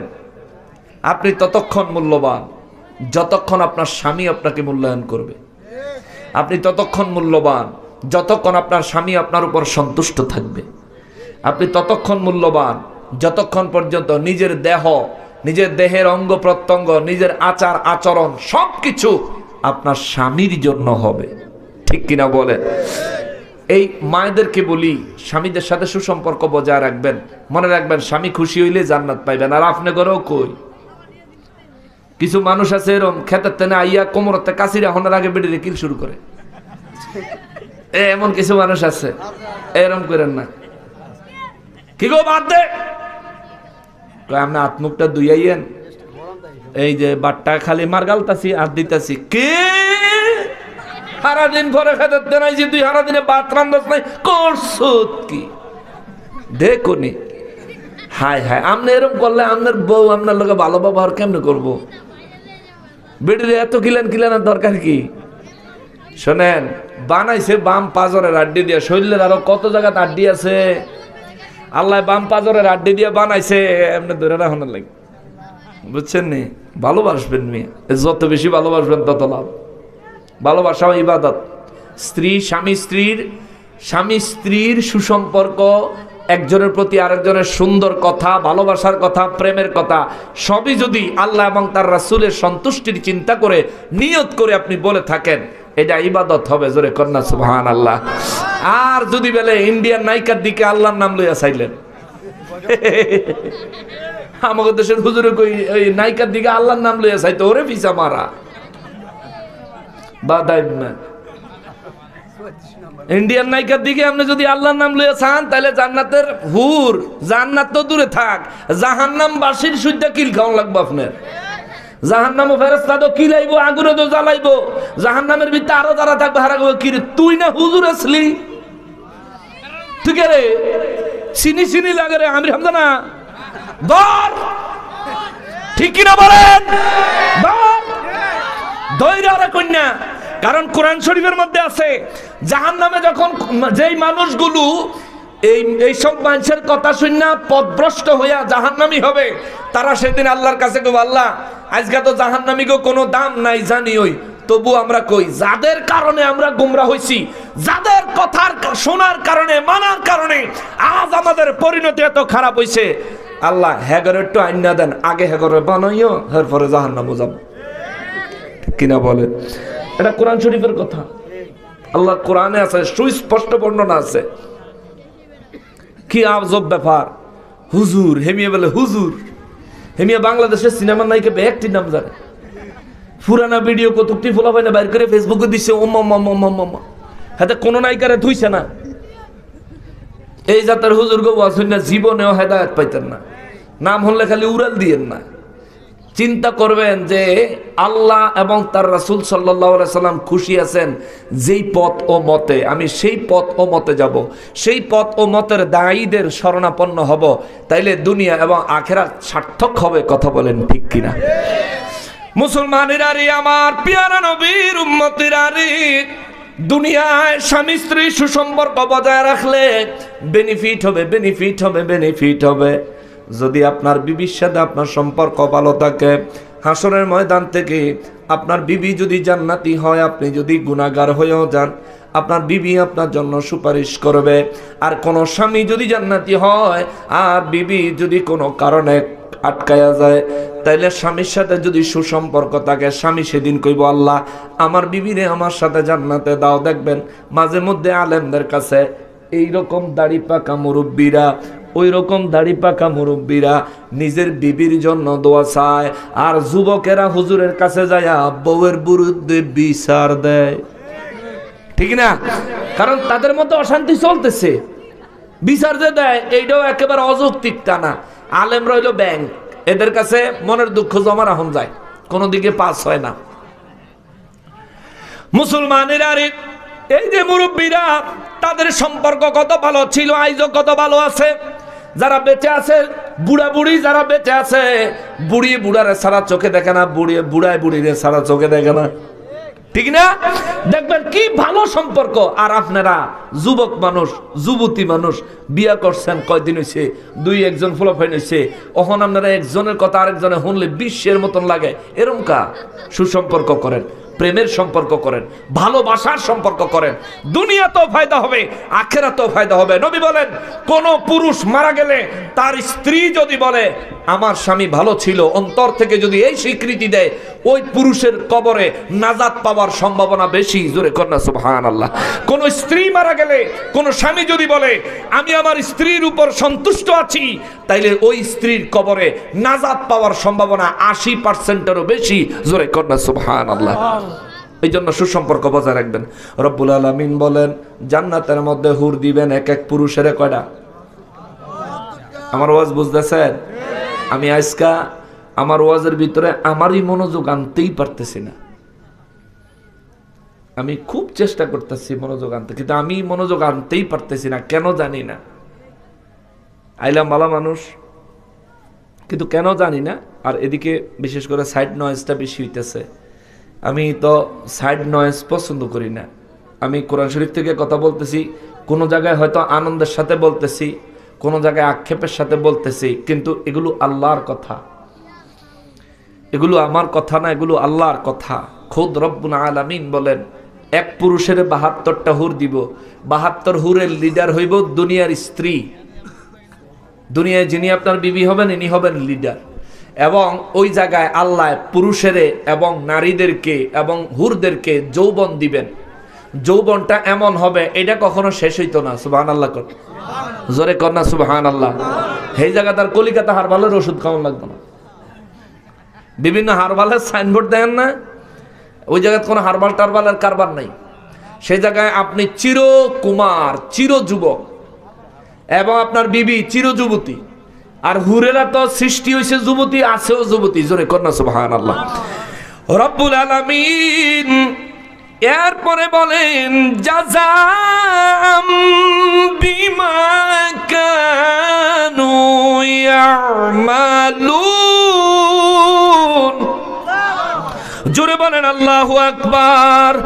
রব্বুল আলামিন বলেন, জাযা, এটাই হলো পুরস্কার, এটাই হলো পুরস্কার। বিমা কানু ইয়ামালুন। দুনিয়ার জমিনে তোমরা যে নেক নেক আমল করেছো, ভালো ভালো কাজ করেছো, আমি আল্লাহ সন্তুষ্টির কাজ করেছো, আমার হাবিবুল্লাহ রহমাতুল লিল আলামিনের সাথে সুসম্পর্ক বজায় রেখেছো, মহান রব্বুল আলামিন বলেন আমি আল্লাহর পক্ষ থেকে এটাই তোমাদের জন্য পুরস্কার, এটাই তোমাদের জন্য পুরস্কার।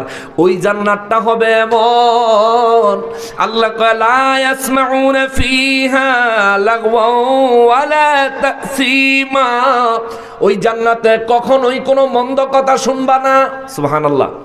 কোনো মন্দ কথা হবে না, কেউ কাউরে গালি দিবে না, কেউ কারো উপর রাগান্বিত হবে না, কেউ কারো উপর অসন্তুষ্ট হবে না, কেউ কারো গীবত করবে না, কেউ কারো সমালোচনা করবে না, কেউ মন্দ, কে মন্দ, কে মন্দ, এই ধরনের কোনো আলাপ আলোচনায় জান্নাতে হবে না।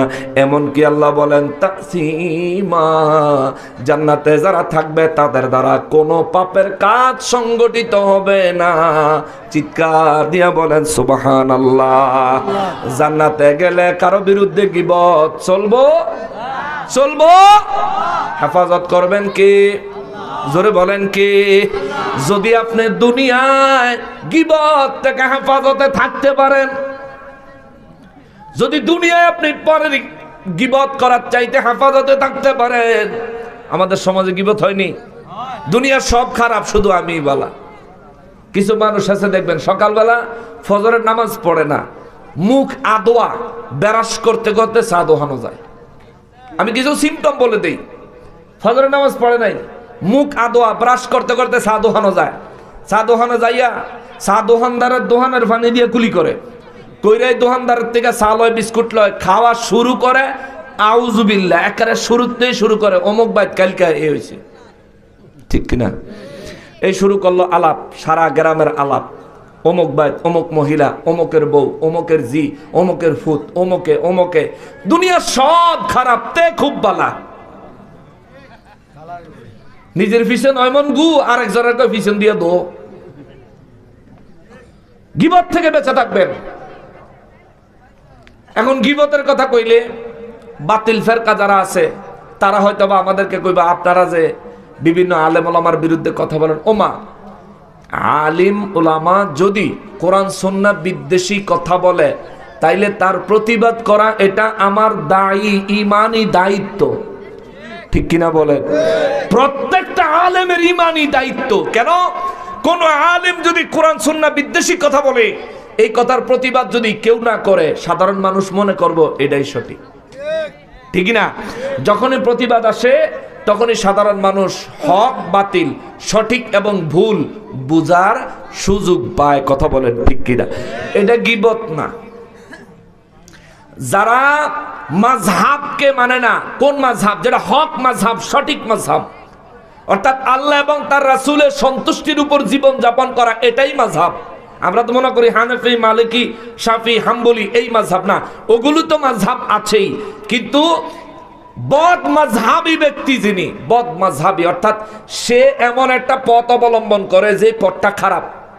যেমন আমাদের দেশে এক জাতের হুজুর আছে, নবীর ইজ্জতে আঘাত করে শুধু বক্তব্য দেয়, এই নবীর সম্মানে আঘাত করে শুধু বক্তব্য দেয়। যেমন ইদানিং কালে ফেসবুক একটা জিনিস খুব দেখা যায়, এক হুজুর নবীর কইছে কাউবয়, যারা কনা নাউজুবিল্লাহ, নবীজিকে সে বলেছে রাখাল। এখন আমরা এটার প্রতিবাদ করেছি, আমরা তার গীবত করি নাই। তার গীবত হইতো যদি তার ব্যক্তিগত কোনো বিষয় নিয়ে আলোচনা করতাম, এমন বিষয় যেটা দুনিয়ার সামাজিক বিষয়, এইসব বিষয় নিয়ে আলোচনা করতাম, যে আলোচনা শুনলে ওনার মনক্ষুণ্ণ হবে, তাইলে গীবত হইতো। আমরা তো উনি একটা ভুল ফতোয়া দিছেন, ভুল ব্যাখ্যা দিছেন, ভুল কথা বলছেন, ভুল কথাটাকে শুধরানোর জন্য চেষ্টা করেছি, এটারে গীবত কয় না। অতএব যারা আলেমদের বিরোধিতা করে আমরা যে বক্তব্যগুলি দেই, আর হাদিস শরীফে আসছে আলেমদের বিরোধিতাও রহমত। সুবহানাল্লাহ কর। এক আলেম আরেক আলেমের বিরোধিতা করে, এটাও রহমত। এর মাধ্যমে সঠিক ফয়সালা বের হয়ে আসে। জোরে কন্যা সুবহানাল্লাহ। আমি শেষ করে দিতেছি। তবে দুনিয়াতে গীবত থেকে বেঁচে থাকবেন। গীবত এমন একটা গুনাহের কাজ, এমন একটা গুনাহের কাজ, আপন ভাইয়ের গোশত খাওয়ার মতো। নাউজুবিল্লাহ বলেন। রব্বুল আলামিন বলেন, লা ইয়াসমাউনা ফিহা লাগওয়া ওয়ালা তাসীমা। ওই জান্নাতে কোনো ফাহিশা কথা, অপ্রয়োজনীয় কথাবার্তা থাকবে না, জান্নাতে কোনো গুনাহের বিষয় থাকবে না, বরং ইল্লা কিলা সালামান সালামা।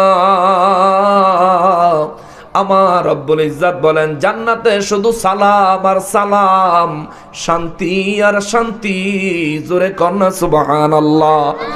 জান্নাতের সালাম সম্পর্কে সাহাবায়ে কেরাম আমার নূর নবী রহমাতুল্লিল আলামিনকে জিজ্ঞেস করলেন, নবী গো, জান্নাতের সালাম বলতে আমার আল্লাহ কি বুঝিয়েছেন?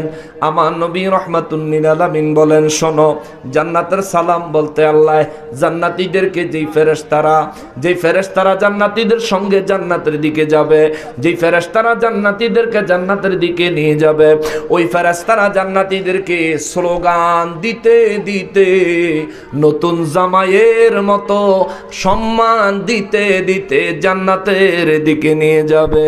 সুবহানাল্লাহ। 2 নম্বরে নবী বলেন, জান্নাতের ভিতরে এক জান্নাতি আরেক জান্নাতীরে দেখলে সালাম দিবে। আল্লাহু আকবার। আমরা মুসলমান হইছি, এক মুসলমান আর এক মুসলমানরে সালাম দেই না, ঠিক না? মুরব্বীরা আশায় তাহে ফোলাফাইনে সালাম দিব। আফসোসের ব্যাপার, নবী রহমাতুল্লিল আলামিন দু জাহানের বাদশা হয়ে সব সময় আগে আগে সালাম দিয়ে দিতেন। সুবহানাল্লাহ। বাচ্চাদেরকে নবী আগে সালাম দিতেন, বাচ্চাদেরকে নবী আগে সালাম দিতেন। যেই বাচ্চা নবীজির সালামের জবাব সুন্দর করে দিতেন, নবীজির পকেট মোবারকে সব সময় খেজুর মোবারক রাখার চেষ্টা করতেন। যেই বাচ্চা আমার নূর নবী রহমাতুল্লিল আলামিনের সালামের জবাবে হাসতেন কিংবা সালামের জবাব সুন্দর করে দিতেন, আমার নবী ওই যুবকের হাতে একটা হাদিয়া ধরাইয়া দিতেন। সুবহানাল্লাহ, জোরে কন্যা সুবহানাল্লাহ। এর মধ্যে যদি কোনো বাচ্চা আয়সা যদি নবীজিকে আগে সালাম দিয়ে দিত, ওই যারে নবী সালাম দিছেন তারে যেই পরিমাণে দিতেন, যে সালাম দিছে তার একটু বেশি দিতেন। সুবহানাল্লাহ বলেন। এখন এই বাচ্চা কয় হুজুর আপনি আমারে কম দিলেন, ওই বাচ্চা কয় মাশাআল্লাহ দয়াল নবী আমারে বেশি দিছেন। এখন এই বাচ্চা কয় হুজুর আমারে যে কম দিলেন। নবী তখন বাচ্চাদেরকে বলতেন আপনি যদি সালাম দেন আপনাকেও তার মতো দিব। বাচ্চা মানুষ তো সঙ্গে সঙ্গে নবীজিকে সালাম দিত। সুবহানাল্লাহ। আমার নবী আবার তারে পুনরায় খেজুর দিতেন, আবার বাচ্চারা সালামের প্রতিযোগিতা লাইগা যাইত, আমার নবীরে সালাম দিতেন। কথাটা কেন তুলে আনলাম? মুরব্বীরা বাচ্চাদেরকে যুবকদেরকে পোলাপাইনেরে সালাম দিয়েন, তাইলে দেখবেন পোলাপাইনে আপনারা দেখলে সালাম দিব। জীবনে একবার যদি আমাদের যুবকদেরকে কোনো মুরব্বী দেখলে সালাম দেয়, এই যুবক দেখবেন অন্য কাউরে সালাম দেখ বা না দেখ, এই মুরব্বীরে দেখা মাত্র আগে আগে সালাম দিয়ে দিব। ঠিক না? চিন্তা করবো এই মুরব্বীরে যদি আমি সালাম না দেই, মুরব্বী আমরা সালাম দিয়ে লাইব। অতএব মুরব্বী যখন যুবকরে সালাম দেয়, যুবক সালামের জবাব নিতে ইতস্ত বোধ করে, সালামটা আমারই দেওয়া আগে উচিত ছিল, কিন্তু মুরব্বী আমারে দিল, পরের বার আর এরকম যেন না হয়। তার মাইন্ড এটা সেট হয়ে যাবে।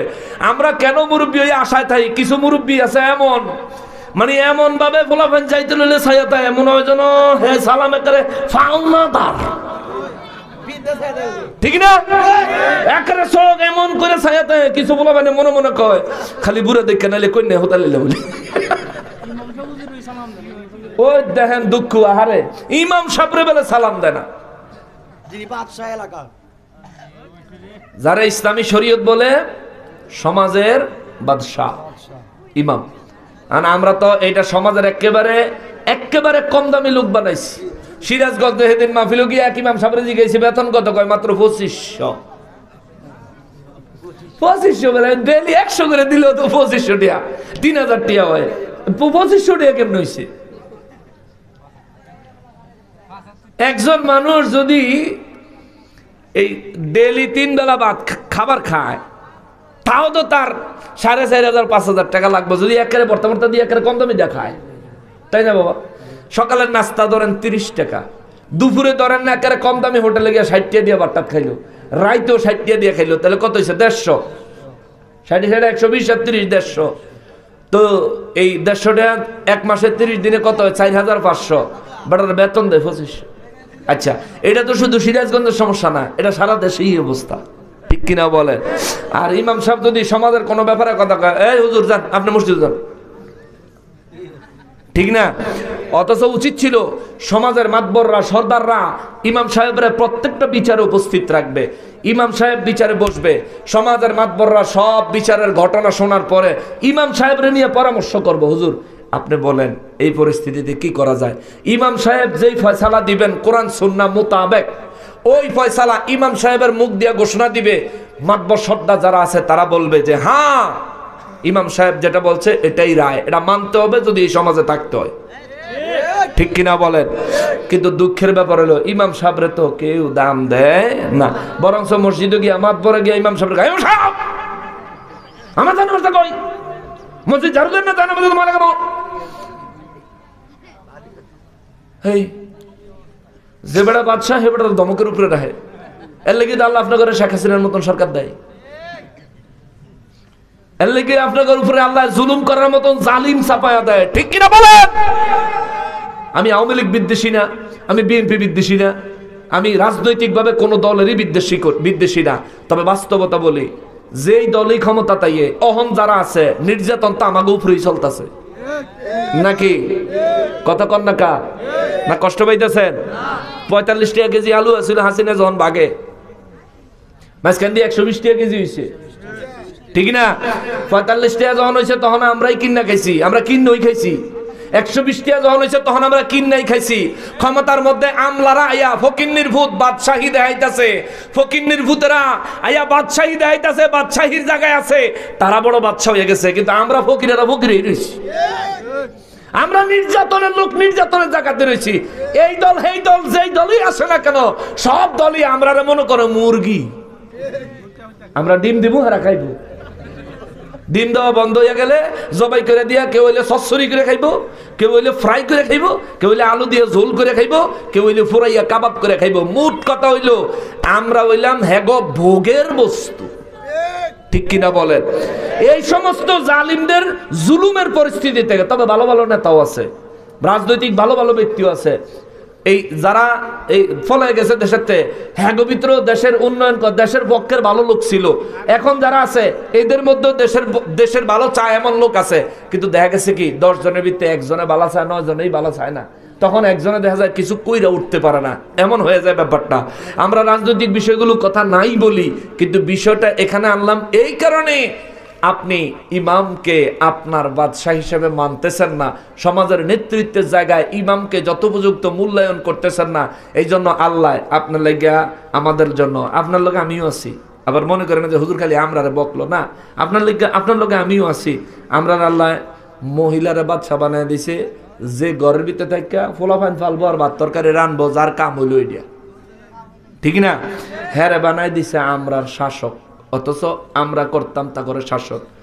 এরপরে এদের দ্বারা বিভিন্ন দল আইয়ে, যে দলে আইয়ে আমরা সবসময় নির্যাতন করে, আমরার উপর জুলুম চলে, অত্যাচার চলে। এগুলো কেন? কেন? আসলে আমরা মুসলমানের চারিত্রিক যেই বৈশিষ্ট্য থাকা দরকার, আল্লাহর দরবারে আমাদের যেই গ্রহণযোগ্যতা থাকা দরকার, আমাদের হিডা নাই। তো পীর সাহেবরা দেখলে, পীর সাহেব অলি আল্লাহদেরকে দেখলে, এই তো পীর সাহেব এনো আছে, আরো যত পীর সাহেব আছে, আমার দেশে মুসলমান 10 জন যুবক এক জায়গায় দাঁড়ায় থাকলে, সামনে দিয়ে একজন পীর সাহেব গেলে, এই 10 জনের ভিতরে কেউ পীর সাহেবের সালাম দেয় মহব্বত করে, আর কেউ কেউ ভণ্ড কি সালাম দেয়, ঠিক কিনা বলেন? অথচ এই যুবক কিন্তু ভণ্ড শব্দের ব্যাখ্যাও জানে না, সে এটা বলে কেন? সে কোনো না কোনো কারণে কারো কাছ থেকে এটা শিখছে। এই জায়গায় আমাদের চারিত্রিক অবক্ষয় হয়েছে, ধর্মীয়ভাবে এই জায়গায় আমাদের চরিত্র অবক্ষয় হয়েছে, যার কারণে আমাদের জন্য এখন তো দেশ মোটামুটি অভিভাবক হারা। চুরি হইতেছে, দেখুন না কেউ নেই, ডাহাতি হইতেছে, দেখুন না কেউ নাই, একজনের সম্পদ আরেকজনে জোর করে বুক দখল করতেছে, এটা দেখুন না কেউ নাই। তবে মনে রাখবেন, একজন দেখতেছেন, তিনি কে? তার দরবারে হিসাব দেওয়াই লাগবে, হাসরে তার সামনে দাঁড়ানোই লাগবে, কবরে সুয়ালের জবাব দিতেই হবে, সুয়ালের জবাব। অতএব ওই রবকে যদি ভয় করেন, ক্ষমতা আছে না নাই চিন্তা করেন না, আরে মানুষের নিঃশ্বাস বাইরে গেলে সব ক্ষমতা শেষ। ওরে আজকে তোমার এত নাম, কালেলে আখিরি ঘুম,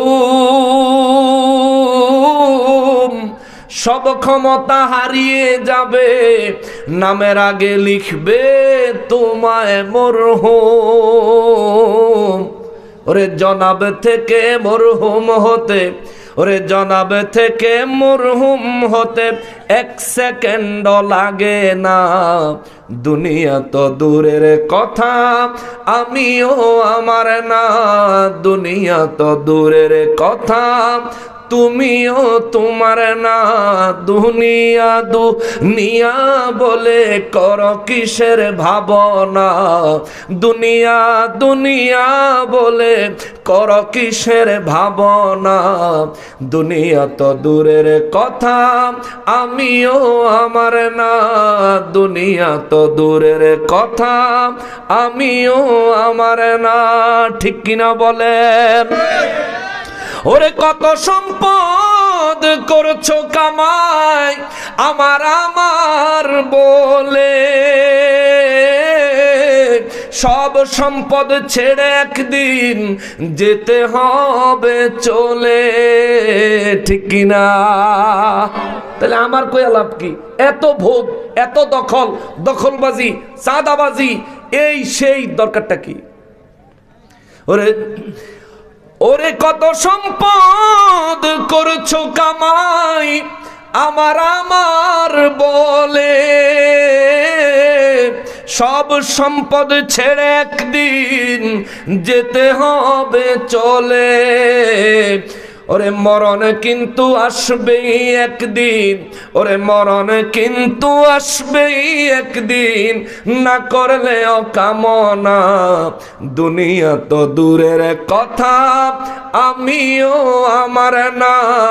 দুনিয়া তো দূরের কথা, আমিও আমার না।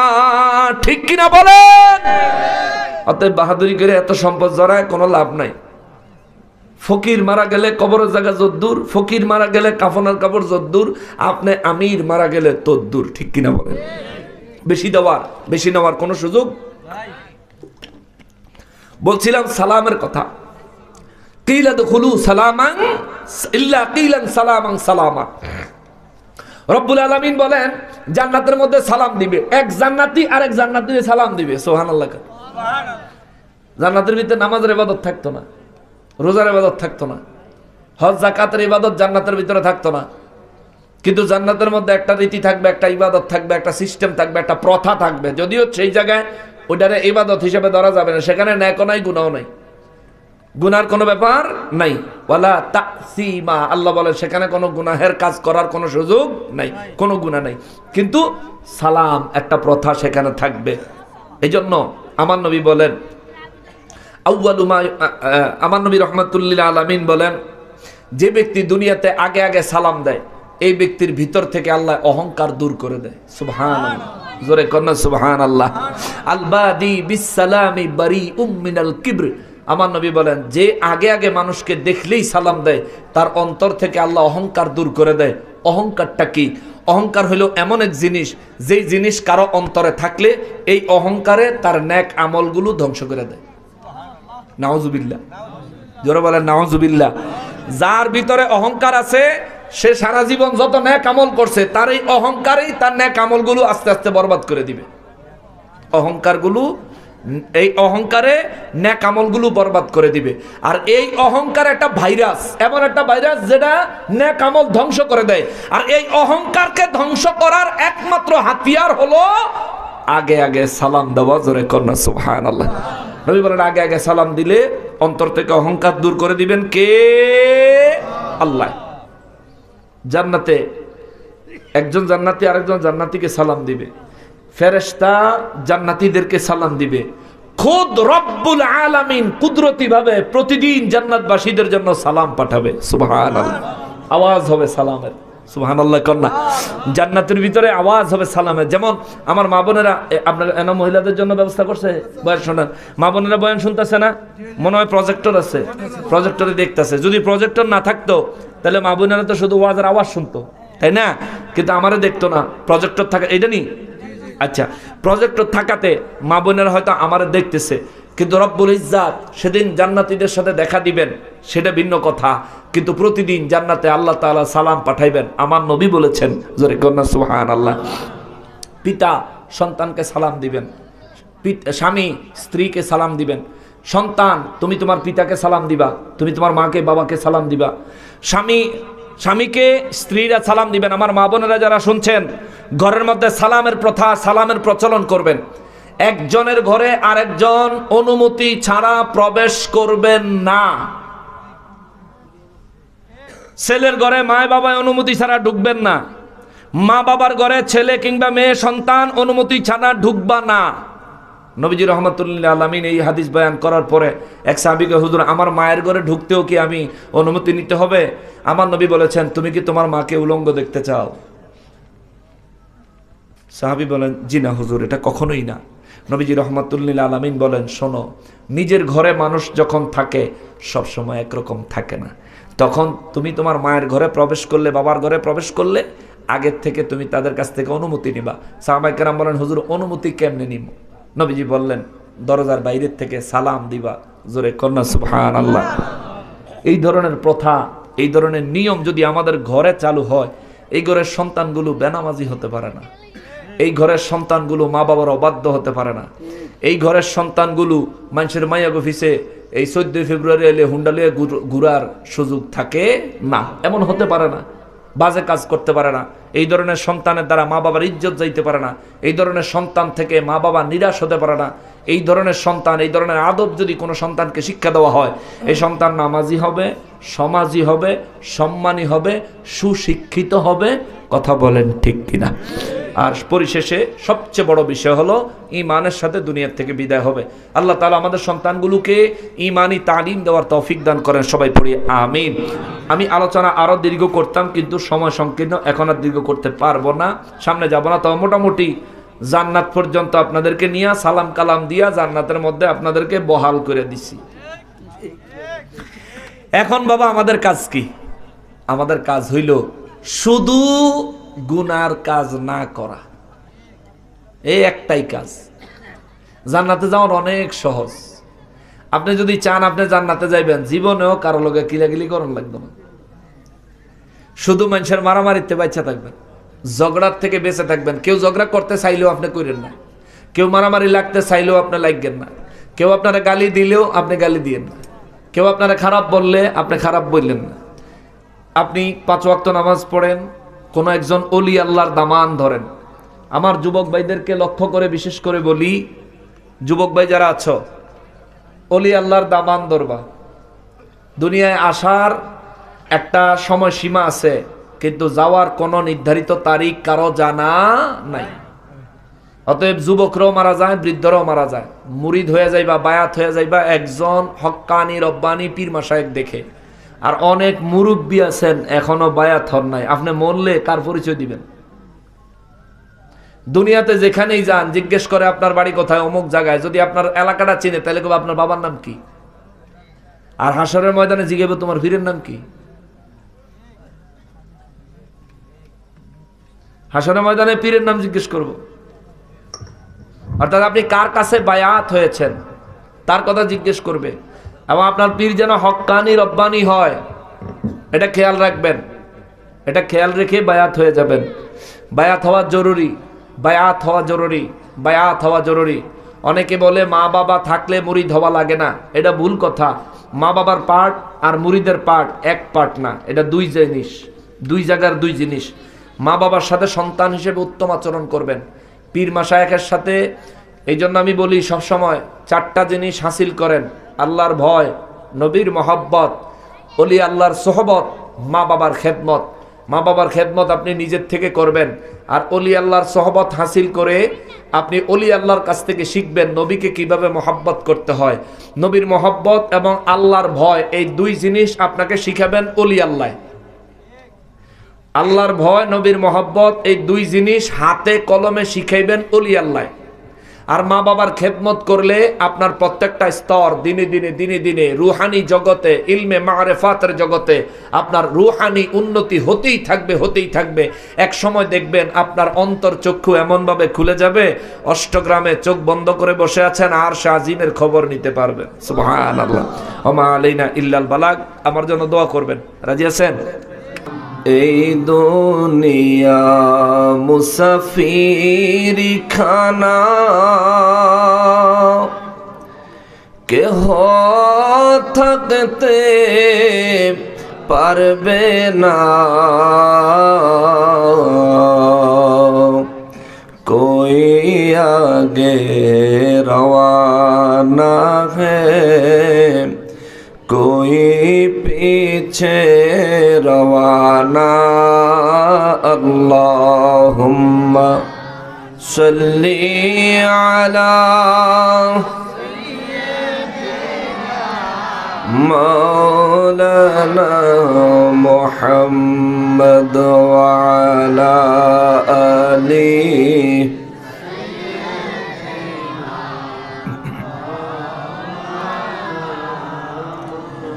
গুনাহগারের গুনাহ ঝরে নবী দুরুদে আপনার,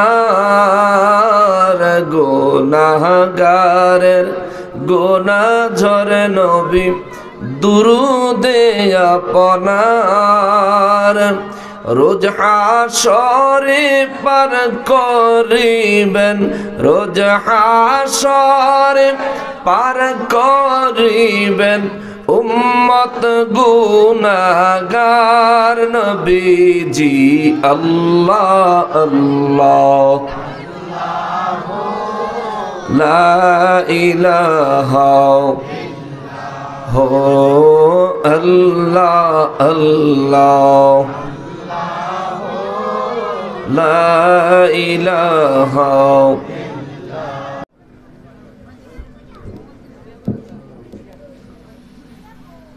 আলহামদুলিল্লাহ আলহামদুলিল্লাহি রাব্বিল আলামিন ওয়াল আকিবাতু লিল মুত্তাকিন আসসালাতু ওয়াসসালামু আলা মান কানা নাবিয়্যান ওয়া আদামু وآدم بين الماء والطين وعلى آله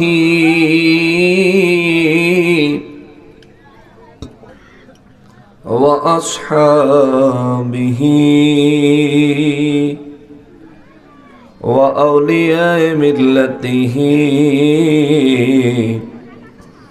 وعلماء أهل سنته أجمعين أما بعد فأعوذ بالله من الشيطان الرجيم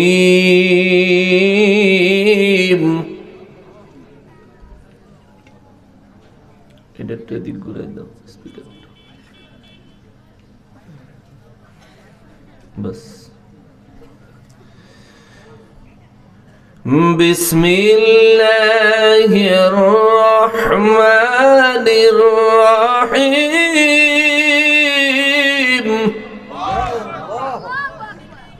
স্পিকারটা একটু কমাই দাও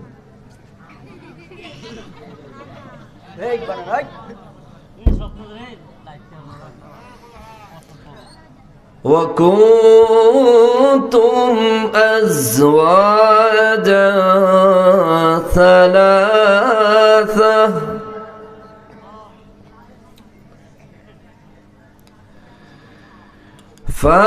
فأصحاب الميمنة ما أصحاب الميمنة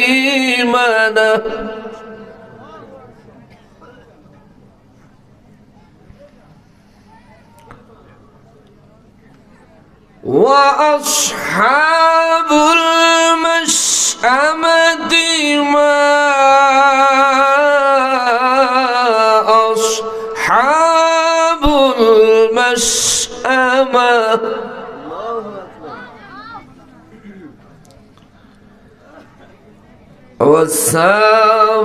والسابقون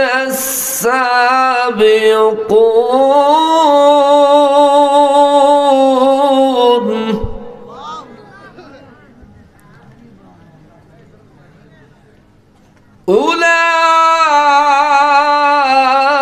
أولئك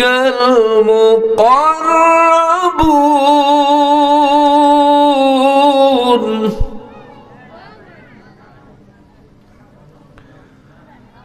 في جنات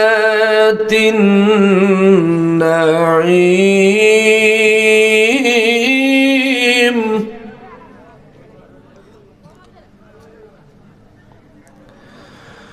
ثلة من الأولين وقليل من الآخرين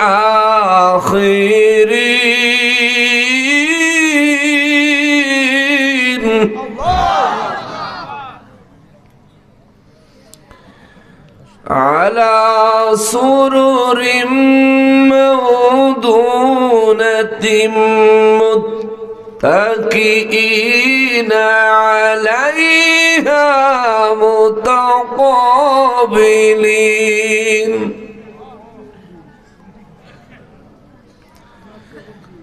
يطوف عليهم ولدان مخلدون بأكواب وأباريق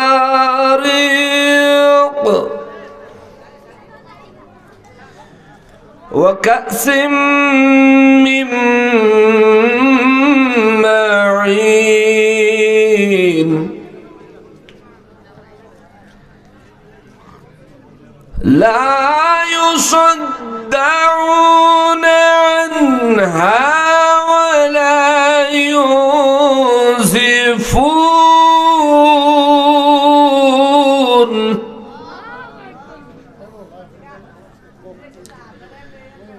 وفاكهة مما يتخيرون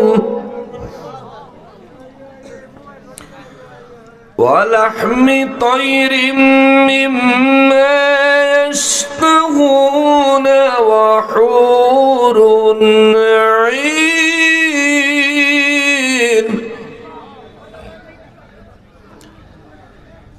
كأمثال اللؤلؤ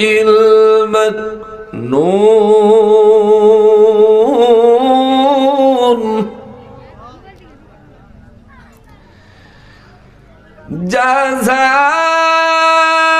جزاء بما كانوا يعملون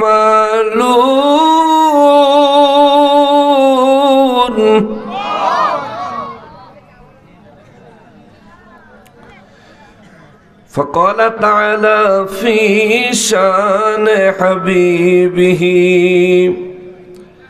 ومحبوبه ومعشوقه مخبرا وآمرا إن الله وملائكته يصلون على النبي يا أيها الذين آمنوا صلوا عليه وسلموا تسليما اللهم صل على سيدنا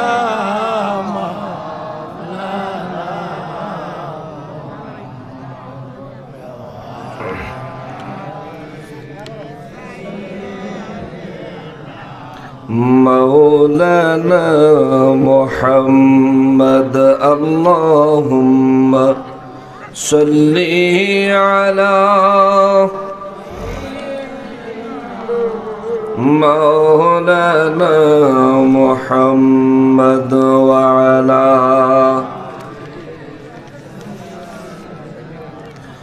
مولانا নূর নবীজির আগমনে জগৎ হইল উজালা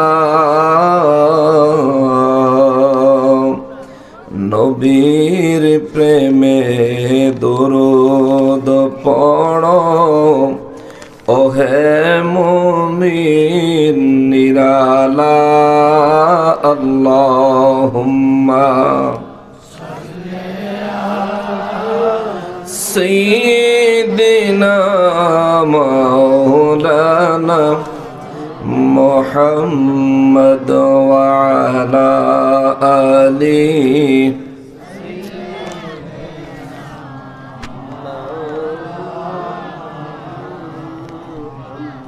আপনাদের কি মন খারাপ? এই অনেকে কথা বলতেছেন মাঠের মধ্যে। আমরা একটু দয়াল নবী রহমাতুল লিল আলামিনের শানে দরুদ শরীফ পড়ে তারপর আলোচনা করব। বাবা এই স্টেজের এই দুটা একটু কমাই দাও। দরুদ শরীফের অনেক ফজিলত রয়েছে। বাচ্চারা এই কোনাটা কথা বলতেছো তোমরা, আর কথা বলে না, অনেক কথা কয়ে লাইছো কেমন। দরুদ শরীফের অনেক ফজিলত আছে। একটা জিনিস গুরুত্ব দিলেই দরুদ শরীফের গুরুত্ব আপনার থেকে আর কখনোই হারাবে না। সে জিনিসটা হলো দরুদ শরীফ এমন একটা ইবাদত যেটা না করলে আর কোন ইবাদত কবুলই হয় না। সুবহানাল্লাহ, জোরে কর না, সবাই একসঙ্গে বলেন। দরুদ শরীফ এমন একটা ইবাদত, এই ইবাদত না করলে অন্য কোন ইবাদত কবুল হয় না। অতএব এই জিনিসটা শুধু মাথায় রাখেন, এই জিনিসের গুরুত্বটা অন্তরে অনুধাবন করেন, অন্তর থেকে এই গুরুত্বটা বুঝে সবাই জবান খুলে পড়েন আল্লাহুম্মা সাল্লি। মাশাআল্লাহ,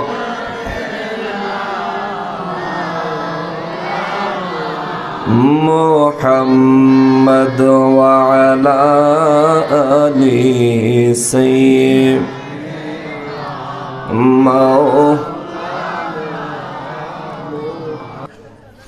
স্পিকারটা একটু কমাও। কয়বার কইলাম?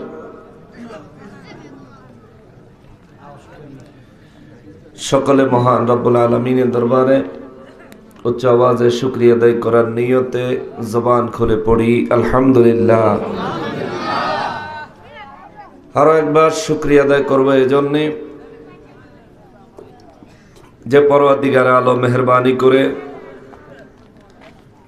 আজ জানুয়ারি মাসের 17 তারিখ 2025 সালের রোজ শুক্রবার দিবাগত রাতে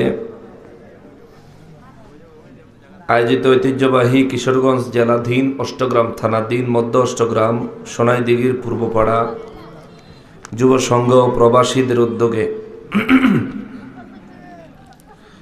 10ম বাৎসরিক সুন্নি মহাসম্মেলন 2025-এ আমাদেরকে আসার, উপস্থিত হওয়ার এবং বসার যে সুযোগ, যে তৌফিক মহান রব্বুল আলামিন এনায়েত করেছেন, তার জন্য জবান খুলে উচ্চ আওয়াজে আরো একবার পড়ি আলহামদুলিল্লাহ। বাবা গলা ধরতাস, একটু ঠিক করে দাও, কষ্ট দিও না বাবা। লক্ষ কোটি দুরুদ ও সালাম সরকারে কায়নাত সৈয়দুল মুরসালিন খাতিমুন নবীন রহমাতুল লিল আলামিন নূরে মুজাসসাম নূরুন আলা নূর হায়াতুন নবী, জিন্দা নবী, নবীদের নবী, উম্মতের কান্ডারি নবী, শাফাআতের কান্ডারি নবী, হাউজে কাউসারের মালিক নবী আমার নূর নবীজির নূরানি কদম মুবারকে মহান রব্বুল আলামিন যেন কবুল করেন। জবান খুলে পড়ি আমিন। অধ্যকার আয়োজিত 10তম বাৎসরিক সুন্নি মহাসম্মেলনের সম্মানিত সভাপতি সাহেব,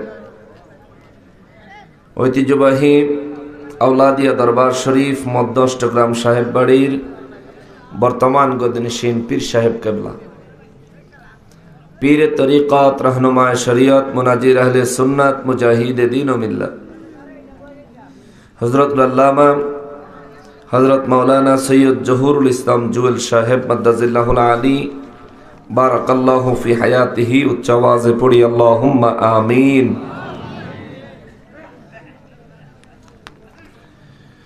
আজকের মাহফিলে যিনি বিশেষ অতিথি হিসেবে আমন্ত্রিত 3 নং অষ্টগ্রাম সদর ইউনিয়ন পরিষদের সম্মানিত চেয়ারম্যান মহোদয় জনাব সৈয়দ ফৈয়াজ হাসান বাবু সাহেব, প্রধান বক্তা হিসেবে আজকের মাহফিলে যিনি আলোচনা পেশ করেছেন ব্রহ্মপাড়া জামে মসজিদের কাস্তুলের সম্মানিত পেশ ইমাম জনাব হজরত মৌলানা নজরুল ইসলাম জহুরি সাহেব। আলোচনা পেশ করেছেন হজরত মৌলানা কলিম উদ্দিন সাহেব, হজরত মৌলানা ডালিম হুসাইন আহমদ আল কাদরি সাহেব। মাহফিল পরিচালনা করছেন জনাব মোহাম্মদ আনাস আলী সাহেব, প্রাক্তন মেম্বার ৭ নং ওয়ার্ড। উপস্থিত দিগার উলামায়ে কেরাম, সমাজের মান্যগণ্য ব্যক্তিবর্গ, আমার সামনে উপস্থিত দিনদার ইমানদার মুসলমান মুত্তাকি ভাইয়েরা, পর্দার আড়ালের মা ও বোনেরা, রাস্তাঘাট দোকানপাট থেকে দূর দূরান্ত থেকে, পৃথিবীর বিভিন্ন প্রান্ত থেকে, বিভিন্ন সোশ্যাল মিডিয়ার মাধ্যমে আমাদেরকে এই মুহূর্তে যারা দেখছেন, সকলকে উদ্দেশ্য করে সালাম আরজ করে আলোচনায় প্রবেশ করছি। আসসালামু আলাইকুম ওয়া রাহমাতুল্লাহি ওয়া বারাকাতুহু।